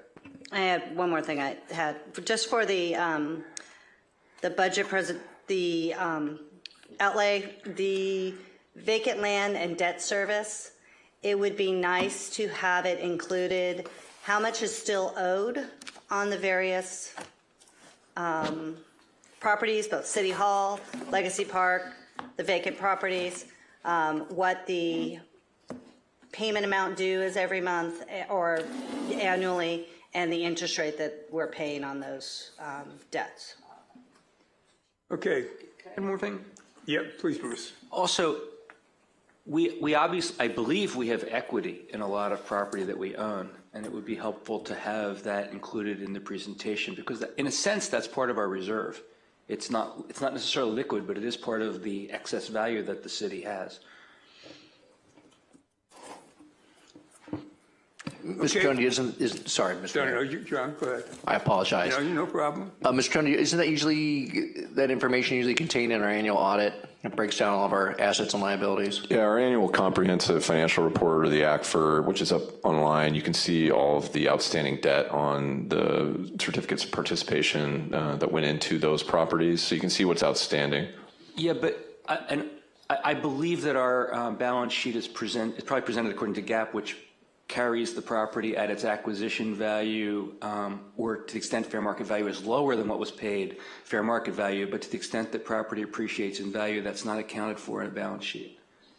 Doug might know better if I'm wrong about that, but I believe that it's not carried year to year at what it's actually worth. For budget purposes, I don't think we'd be able to get you an analysis on our equity and our land ownership, but I think as part of the vacant or the Malibu community lands, that could definitely be a component that would be included. That would probably be where it's best identified. Yeah, it's never, your book's never carried at market value unless you have it as a separate calculation. It's always at whatever you paid for it less depreciation. But government accounting is entirely different than GAAP. That runs on its own set of rules. Depreciation, for example, is really not seen in there. Well, my point is, though, our reserves, in a sense, also include the value of the property that we own, less the debt. So we probably have a substantially greater reserve than we think that we have when we look at it in cash only. Now, if there's a natural disaster that destroys everything, that value is pretty much gone. But other kinds of things, like someone described, like a road falls in, and you got, I mean, we have equity we could tap if we had to. It would be good to know what that is on a running basis. Okay, we have some issues we want to get down. There was the, Bruce, you want to make sure there was the state park issue, right? We want to get a vote on. What was the other item? There was the state park issue. There was Fire brigades. Fire brigades. What else? Well, Marianne ticked off a whole bunch of stuff. The one that's most important to me is making sure that all the directors are at the same salary range level. Well, we just finished that compensation study, right? Do we want to wait to see what that gives us? I believe that's included in this. So, Mayor and members of the council, the class and comp study is included in this budget, and that is a policy decision of this council if you want to change that. But I will say that the study was done, and the ranges provided for the different directors are based on the level of work, based on what the rest of the market does, and all of those variables. So the ranges that were provided were justified. They may be justified, but that doesn't mean I necessarily agree with them based upon firsthand knowledge of what everybody does. So that's why I'm advocating that we bring some parity between all the directors, because they have each unique responsibilities and departments that they're running. And I don't like the message that it sends that some are valued higher than others. Do other cities do that? Do you know? I don't care what other cities do. That's what I want done in this city. So that's why I'm advocating for this. So either the rest of the council agrees with me or they don't. I'm just asking to try and get some background. I understand. I would like to get some feedback from the city manager, though. I mean, these are his employees, not ours. They work for the city, but we're not the manager of them. Sure. So there's a number of things that go in to determine, what will be offered for a particular position. A lot of things go into that, including experience, certain credentials that they may need to hold. I think that'd be very challenging. I'm not sure how you would get everybody on parity unless you brought everybody up to the highest level of the current highest paid director. And then that kind of diminishes, I would say, their standing in terms of it. I just don't know how that would work within the existing structure. And I think you would actually end up in a situation where you might actually be overpaying certain folks truly based on their value. And again, we look at those job descriptions of other cities and what they're paying them, and we try to make sure that we're very competitive and in fact try to make sure that we're as competitive as we can be with those rates. I would have to look into that a little bit further, but I couldn't support that today. Yeah, like I said, my only experience is in the private sector, and Doug may have more experience than I have with respect to salaries. Steve may as well, but I've never seen an organization which just has an across the board, we pay everyone who's an executive vice president the same thing. It depends on what work they do, and every department does different kinds of work, and salaries are set based on the kinds of demands and the significance to the city of the type of work that's performed and various other factors, and I'm content to leave things alone in that regard. I just happen to think that each director is unique and they have unique challenges within our particular city. And I just think that having them all set at the same salary range is appropriate. Okay. Do we need to vote on that, or are we just gonna, we need to give direction? Yeah. Okay. I don't know that this is necessarily a budget item. I see, and Well, the salary schedule is included with the budget, that's why. I know, but we're not talking about setting their salary. We're talking about the grade that they're in. She's talking about the salary. No, I'm talking about the rate. Councilmember, your microphone. I apologize. I'm talking about the salary range that is included in the budget, showing for each director's range. And it's on page? On page 147. So it shows the recommended range for every employee within the city. And I just, happen to think that our community services director, our planning director, and our public safety director are doing unique challenges for our particular community, that they should be on the same salary range as the environmental sustainability director and the public works director. Okay. So you're looking at the salary range number, not the salary. Correct. Right. Correct. Okay. I don't know that this, I think we need to let the city manager come back to us to give us a better idea on this. This is a change that he does not necessarily support in the first comment, and I think we need to be careful about this. Not that anybody's underpaid or overpaid, but the salary ranges do somewhat overlap. So somebody could be getting a higher salary in a lower grade than somebody that's in a higher grade but with a lower salary. Plus, we just finished the compensation study. It seems to be that we got some professional advice in terms of what we should be doing. Probably should take advantage of that. Yeah. Okay, let's talk about the fire brigades. How much? What was the request for additional funds? Well, they requested $100,000. Yeah. We recommended an award of $37,000. But just so you understand the history of that, what we did was we started off by saying $25,000 each to Boys and Girls Club and the brigades, because that was like the cap in order to accommodate all the other requests. Then when we went through all the requests, we came up that we still had an additional $42,000 left, something like that. So we said, Doug wanted to give the majority of it to the Boys and Girls Club. I agreed with that. And then there was still a little bit left on top of that to give to the brigades, so we added that on. But had we not had them in the mix with all the others and were analyzing their request on an independent basis, I would have supported giving them the $100,000. I don't know where Doug came out. Doug had proposed tonight something like in the neighborhood of 50. All we're trying to do is stay within somewhat the artificial limit that we have. Listen, honestly, I think it's money well spent. As Bruce alluded to, we have unfortunately trained people in the Woolsey Fire to stay behind. I'm with you. And this is something that we can perhaps break that. And if it does, I think it's money well spent. So if we wanted to go $100,000 to the fire brigade, I'd be there. And give $50,000 this year, and well, we could even do $50,000 a year now, approved 2 years. Yeah. So the recommendation is $50,000 this year, $50,000 next year? I just want to get, so we know what we're all. I think that would work. Well, that's what the two of us support. Yeah, the two of it. We're in $50,000 this year, $50,000 next year. Do we also need to talk about changing the grant amount limit? I think that's a great topic for next year. Yeah. I think the council. I think looking at 250 or 300,000 would be much more. Okay, so the recommendation is we increase the fire brigade up to $50,000 for this year. we'll sort of understand we'll give another 50 next year. Let's actually put a footnote in it and say 50,000, 100,000, 50,000 this year, 50,000 next year. I can live with that also. That's a motion. Can I get a second? Why don't we just package it all together? Go ahead. We've got to vote on it somehow. Okay, we'll vote. Mayor, I would just caution, we're not doing a 2-year budget here, so you would have to come back and appropriate that next year. We can't commit that right We're now. just making a note that's what we want to do. I think that's all the note is.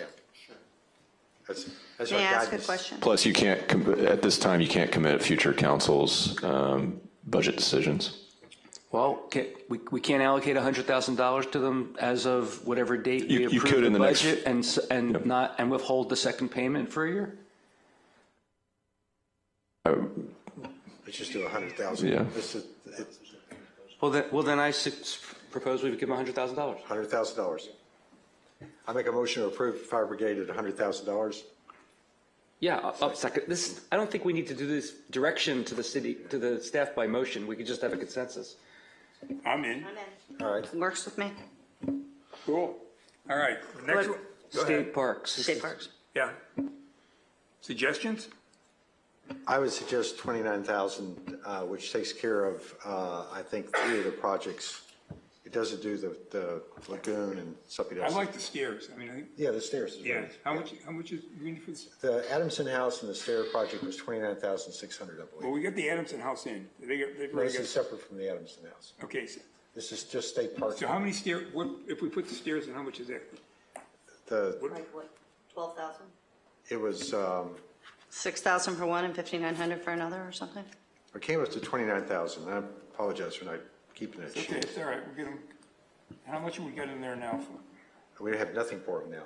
Let's give them, let's pay for the stairs. Stairs are a safety issue. Yeah.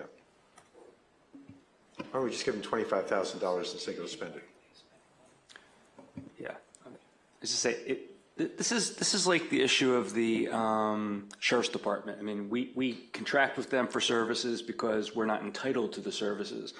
The state's supposed to be taking care of its parks. It's not our responsibility to take care of the state's parks. And I think it's crazy that we're spending money on the state of California. I agree, but we have been benefiting.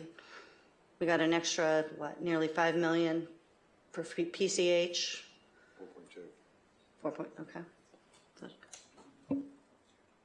So it's 25 for state parks? I make a motion to fund $25,000 to state parks. I'll second that. Well, it sounds like you have a consensus for direction to staff Yeah. to do that. I'm opposed. Okay, anything else we got for tonight? Let's formally approve the $715,000 that's in the add-on. Mayor Pro Tem, your microphone. We've got on the budget, there's $715,000 consisting of the $200,000. This is, I'm looking at page 2. 200,000 for the community lands, 200,000 for speed cameras, and 315 for the education foundation. I think the finance department already has that included in the budget, but just to confirm, that's okay. I don't have a problem with that. Everybody okay with that? Anybody got a problem? Nope. Okay. Anything else? What about the snack shack? Well, they got to come back. They gotta come back. We don't have any numbers Okay, for that. so there's direction to come back. There's direction to come back on that. And then the community development, I'm in favor of that. I mean, I've been pitching that for a couple of years now, so I do think that's a good move.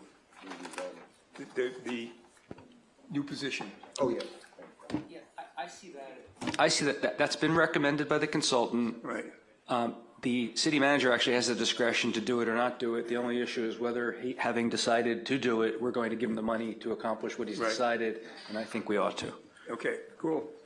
Anything else for tonight on this issue? We got the budget wrapped up? Any questions from you guys? No, I think we heard fire brigades, 100,000, state parks, 25,000, come back with the snack shack amount and everything else that's already been included. And a number on the undesignated On reserves reserves, that we have. I think that's an important issue. I do think we got to get that going. We'll We'll do our best. That may be a future item for policy discussion, but we'll start put a thinking plug about in. it. Yeah. As a technical matter, what might make sense is take the fire brigade completely out of the grant list, put the state park grant in there. That'll keep it under $200,000 and have just a special designated grant to the fire brigade outside the grant $200,000 fund. Does that make sense to the council? I don't have a problem with that. Look, whatever makes it easy for them to get it. Yeah, whatever. That way we'll still be at a 200,000 or less on paper. Okay. And I would just do the research on previous council's designation on the 50% undesignated reserves. Okay, we got one last item, the road race. Mr. Mayor, did we also get consensus that we wanted to look at exploring naming rights for the ball field? Matter of fact, I was going to. Thank you. I support that. Yeah, I thought, what's his name? Strange. I thought Strange had already, at one point, I thought I remember him committing $1 million and naming the skate park after his son, but I could be wrong about that. What, didn't that? That was Chris- several years it ago, wasn't a and I don't know if commitment. anybody's followed up with him, Yeah, if he still has that all.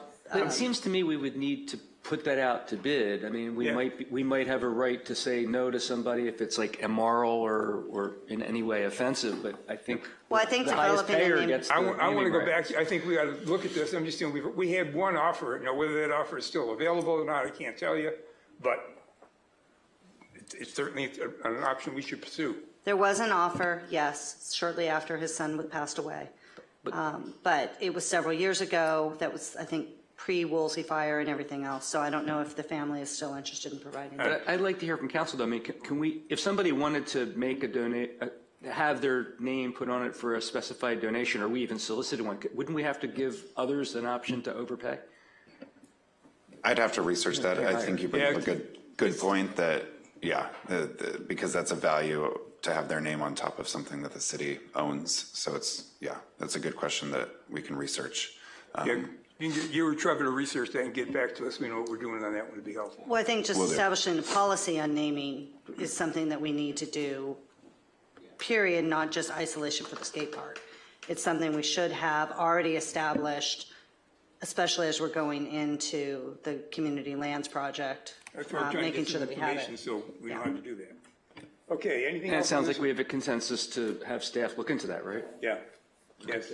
Bring it to the policy committee. Thank you.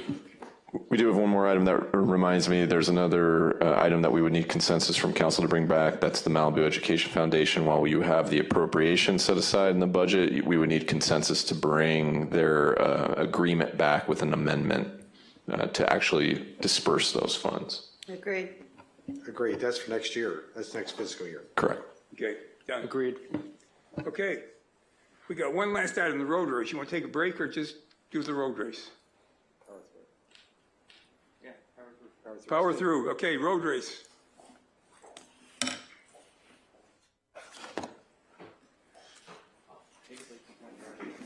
Yeah. Talk to us. All right. Thank you. Good evening, Mayor Euring and honorable members of council. This is an update regarding the road race agreement with the Zuma Foundation. In January of this year, following a lengthy RFP process, council awarded Zuma Foundation one of the 2 allowable TUPs for the road race in the city limits. In April, the Zuma Foundation's executive director notified city staff that the organization would not hold the event in 2024 and that the first triathlon event would be held in 2025. Section 5.1 of the agreement with the city and Zuma Foundation states that the race organization has an obligation to conduct a race event commencing this year. We're asking council how it wants to address the road race agreement with the Zuma Foundation in 2024. The staff report lists several options, or the council may choose to take a different action. Based on the council's direction, staff will modify the 2024-2028 road race agreement and bring back an item at a future meeting. This concludes my report. Happy to answer any questions. I believe Michael Epstein is on Zoom tonight and will be happy to answer any questions as well. I've got one speaker slip for Brendan. Come on up. I have one question Sarah, first. go ahead. Do we actually have a contract with them at this point or not? We do not have a signed agreement with the foundation. And who didn't sign it? The city withheld it due to concerns that the Zuma Foundation brought up with us, first regarding insurance and then regarding the 2024 Remember the event. insurance thing? Okay, thank you. Okay, Brenda, come on up.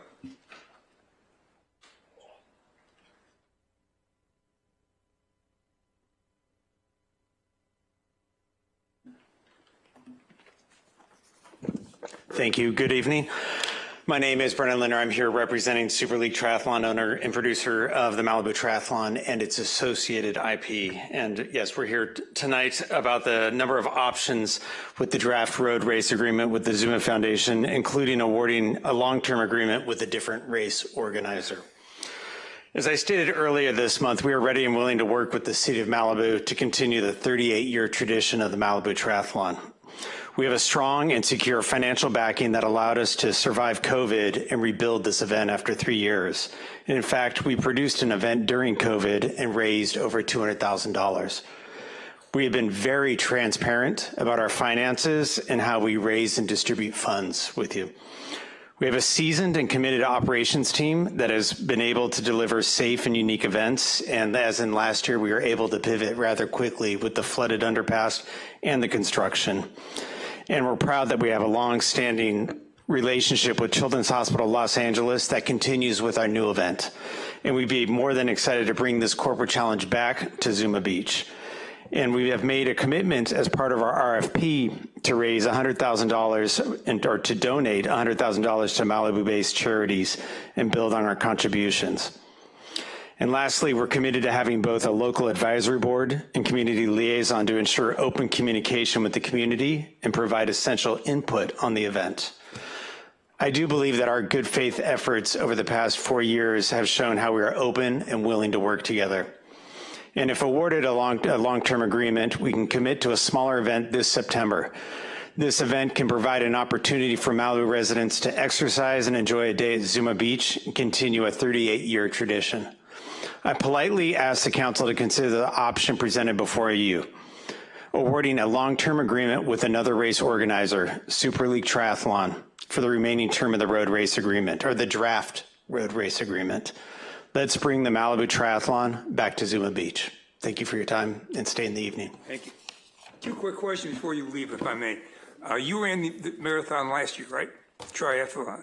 That was yours? Correct. Last year you ran that. Correct. If you do the thing at Zuma Beach this year, will you be able to raise money for the hospital? Would that be part of your program? No, this year we already have a program in place for our July event. For an event this September, I would recommend doing something much more locally based. Okay. Yeah. All right, thank you very much. Anybody else? No? Who you got online? There's one raised hand from Michael. Michael, you're on?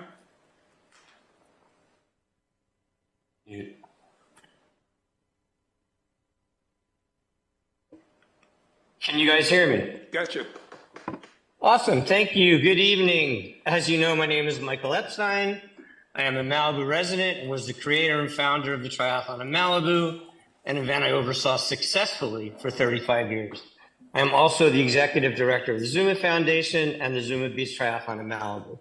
I apologize for not being there in person. I'm actually on a surfing trip in Costa Rica. I was at the meeting last time and had a pre-planned vacation.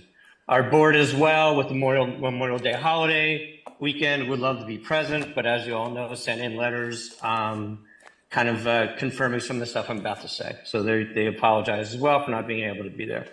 I want to thank our council members and mayor for their service and support and hard work on behalf of the citizens of Malibu. I am speaking tonight in support of the Zuma Foundation's request to launch the Zuma Beach Triathlon in 2025 and update the agreement accordingly. I want to let you know the Zuma Foundation's decision to launch the Zuma Beach Triathlon in 2025 was a thoughtful one that took into account the safety of our athletes, our residents, and the current realities of Pacific Coast Highway and the triathlon courses. Our number one priority is safety of all involved. While PCH in Malibu in general is a huge challenge from a safety perspective, our triathlon course has multiple issues as well. These issues include, but are not limited to, water and mud in the tunnel under PCH at the Zuma Beach entrance, and the constantly changing and evolving construction project at the Trancas Canyon Bridge. The K-Rail S-curves and the recent complete closure of the Southside Bridge construction zone is a major issue that resulted in this request. The current K-Rail setup does not lend itself to safe traffic flow on race day for athletes or vehicles.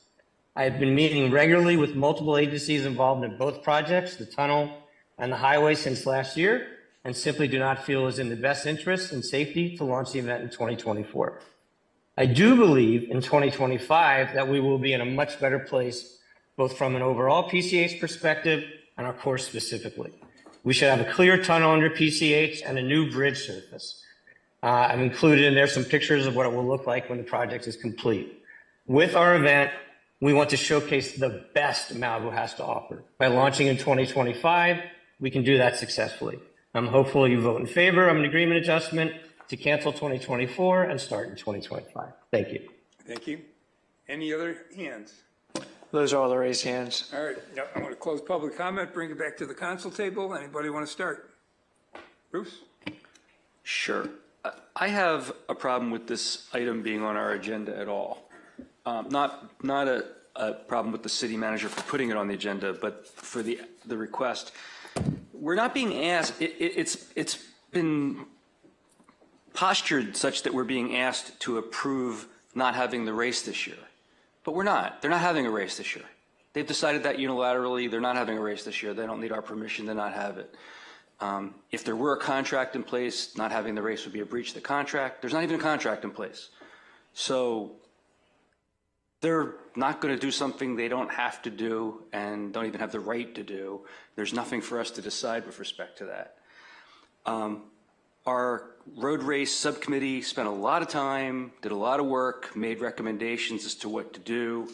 We had debate. I remember Paul said that he could have gone either way very easily. I think it was not an easy decision for the council how to handle this. And I feel like we kind of just got our faces slapped. But I don't think we need to make a decision right now. There's no contract. There's not going to be a race this year.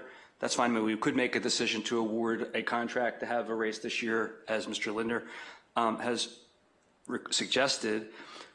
We could just decide to do nothing and then reevaluate in a more orderly way with community input whether we should make a contract with Zuma Foundation, despite what they've done, or we should do it with the others, or do none. There was another hard decision, which was between Malibu Moves and Malibu, Run Malibu, Race Malibu. We could have 2 half marathons. There's no rule that says we have to have a half marathon and a triathlon, or we could just have 1 road race. So I think that this is a premature issue tonight. We don't need to be deciding anything. We're not being really asked by Mr. Epstein to decide anything because he's already decided what he's doing. He's not having a race. So that's my position. Okay, so we don't have a contract with anybody right now. So if they want to come back, we'd go back through the whole meeting again in terms of they'd have to present what they're doing, we'd have to make a decision. Is that what you're recommending? That would be my preference, sure. Anybody else? Well, now that I find out that there's no contract, my original thought was we were going to have to modify the contract that was in place because it required a 2024 race. I will say that I've been contacted by several members that are on the foundation board, and my first inclination on this was, is this an operational problem or is this a safety issue, as they've said? And, to a person, the foundation members have all said it really is a safety issue. So that makes me feel a little bit better about them canceling it. It's not because they couldn't perform. I think there's a consensus by their board that it wasn't safe to perform. But since we don't have a contract, I think this is something to be negotiated in the next contract. And whether it comes back to us, to who to be awarded to, or how we go forward with that, 2024 is already off the books. It's already May. I don't see how you get this thing up and running for anybody else anytime soon anyway. And we thought the people we awarded it to were the right people to begin with. I think it's up to them to prove that we should stay with them. I don't see much of an issue on it at this point, but we've got a new contract that has to be negotiated. Maybe the same contract with different dates, but it needs to be redone. Okay, so Mary Ann? We don't have a contract. I don't see a point of making a decision this year. Let's just. Okay, so are we saying that right now there is no contract with anybody, right? So nobody can come back and say, I'm ready to sign. We're going to go back to square one and start all over again. And I don't have a problem doing that. I mean, I'm a little bit different than you. You know, we sat here for 2 hours doing this thing last time. And I'm going to run a road race, I'm going to run a road race, and all of a sudden I'm not going to run a road race. And what's this, Michael owned it before, sold it, and trying to come back. I don't know how that works. But as long as we're starting from scratch all over again, I'm all for this. Anybody got an objection to that? All for what? That when we come back, it's a brand new ballgame. Both parties have to come back, have to start all over again and explain why we should give it to one or the other. So the work we did. Gone. I don't know if it's gone, but it's got to be. We got to reconfirm something with these people, and I think it's up to them. I think it's up to the owners of the race for this year to come back and convince us why they should run it next year, since they haven't done it this year. And these guys should get an equal opportunity to do that. Right? I think that's to be determined, but it definitely. Well, go ahead. Yeah, I mean, we had a contract with them before. I think they did the right thing based upon our conversation with people about safety, and I think they need to come back and give us an in-person explanation of what they're planning on doing or why this is different this coming year. And if we don't like it, then we put it up for bid again. Right. And here's my issue also. It's like, let them come here and explain publicly the safety issue, not just tell somebody privately what it is. This should be a public decision, not a private conversation that leads to a public decision. Okay, so let me go back and ask my question again, because I just want to make sure that I understand. Right now, we do not have a contract. If this issue gets reopened again, is it reopened as a blank piece of paper? Both parties come back, tell us what they want, or does one party have an advantage in terms of the conversation? Let me make the following motion or suggestion, which is that we establish a date in November, December, January to make a decision on what to do in 2025. And prior to that, the subcommittee that previously was established can evaluate what to do and make a recommendation. And we'll have a public hearing like we did last time, and we'll decide whether we want to go with the same decision again or a different decision this time. Mary Ann? I'd like to ask staff, was the timing of the October-November decision an issue? Some of the feedback we received is the earlier the decision, the better, obviously, for planning purposes. I would encourage the council to make a decision by November to at least give them a year. So put it mid-October? Actually, I'd going back, it sounds this like is August. September. The triathlon happens in September. Get it on the agenda when you think it's appropriate, all right? So you've got enough time to make sure that we're treating everybody fairly, and they got time to react depending on what our decision is. That work? Yeah. So, Go ahead, I'm sorry, I'm just asking a clarifying question.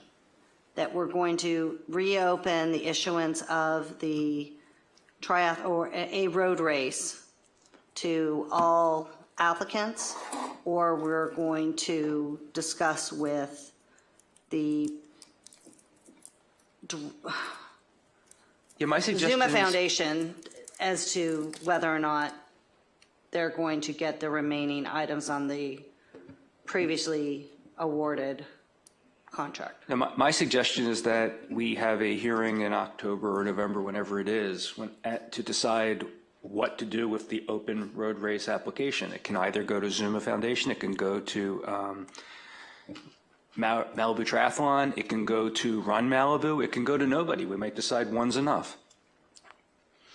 Let me put a comment in here. I don't want to penalize these people for doing what they thought was, if it really is a safety issue, that they decide not to run the race because they didn't think it was safe and then they lose it. That's not, that's like something you want to foster is we'll take the risk so we don't lose it. I think it's maybe best to have the subcommittee meet with the Zuma Foundation, understand what they base their decision on, make a recommendation to the council, and if the recommendation is to put it out for bid, so be it. If the recommendation is to say, we already have a contract in place, just add another year to it, move forward. I'd rather get that out of our subcommittee than try and do it. I'm hearing from the city manager that there may have been some other issue with why they didn't sign the contract as well, separate and apart from safety. There were issues regarding the insurance, and I believe from advice from the city attorney, they held off on signing that until that issue could be resolved. And then subsequent to that, the question came up about the inability to provide the event this fall. But the insurance issue has been resolved, right? It has. Mayor, do you mind if I opine on a couple of the legal issues that we have here? I wonder where they was coming from. The quiet guy on the left. This is, as you can tell, as you're pondering these things, this is a little bit of a sticky situation that is not very normal in this type of thing. Is we have basically a pre-breach, but we have a resolution from the city council that said the city manager or designee should sign this contract. That's still out there. You have a potential or a pre-breach of 1 year, but your contract that's not signed is for multiple years. So there's a lot of moving parts here. And so Councilmember Silverstein's point was we don't really have to do anything tonight. Why is this? But there does need to be, it doesn't have to be tonight, but in the near future, some direction of where this is going to go, because there's a half-signed contract with a resolution attached to it telling the city manager to do X, and not doing anything tonight keeps that, playing field the same, but that doesn't resolve the situation. So there needs to be some direction. I think, if the subcommittee or the council as a whole wants to come back, and I think you're having the discussion, but it's 10:30 at night. You're not going to resolve it now of who's going to get it, who's going to, is it going to be fully reopened? But I think that's the discussion you should have. That would be my recommendation as it goes on a future agenda soon, to have these questions fleshed out of how broadly we want to reopen this and how do we resolve the. Should we tell the city manager not to sign the contract until we have our next meeting? That would be my best preference. Now, go even further. I appreciate that input. Why don't we just resolve to direct the city manager that he's relieved of the obligation to sign the contract, full stop, and then we'll decide what to do at some future date. I'll second that. Yeah, I think that's valid, but I like the idea of maybe having the subcommittee return and hear from the Zuma Foundation and make a recommendation to the city, to the council, as to what we should do about either extending the existing contract or putting it out for bid brand new. Is there any support for that? Love to do the ad hoc committee, not the subcommittee. Ad hoc committee. Who was in the ad hoc committee? Paul and Marianne. Well, maybe we could take this in pieces. The motion I'm making is that we relieve the city manager of the resolution that we previously adopted. I'll second that. All in favor? Does that just limit it to this year? No, that just takes it off. That takes the contract off the table. Then we still have other motions we could make or not make tonight. Hey, we got a motion and a second. All in favor? Aye. Aye. Opposed? Motion, ayes have it. What else we got? I'd like to make a motion that we ask the ad hoc committee to reform and review with the Zuma Foundation the basis for the contract or the race cancellation this year, and make a recommendation as to what action to take to the council. We also get them to talk to the gentleman who's in front of us, the other group? I think we leave that up to the ad hoc committee. Yeah. Well, I'm not prepared to support that motion. I would rather see the ad hoc committee reactivated and make an independent, renewed decision as to what to recommend. Full stop. Look at both of them. Not limited to Zuma, Okay, yeah. but whoever they want to consider. All right, make it to a. So we're going to open up an RFP for the second road race. We're going to do it again. Yeah. Okay. Fair enough? And we want that released as soon as staff is able to release that? Well, whenever. Because it's just a timing issue. Right. So staff's got to be able to get that RFP together, out. It has to be open for a certain amount of time, and then the ad hoc committee will review any proposals that are prepared and then come back to the council with a recommendation for Okay. adoption. You okay with that? Luckily, the RFP is already created. I was going to say that as a joke. Some days you'd rather be lucky than good. I'm here. All right, so that's our motion? That's our motion. All right? Second. All in favor? Aye. Aye. Opposed? Ayes have it. Anything else? Adjourn. We're Adjourn. going home. We're adjourned. Thanks, guys.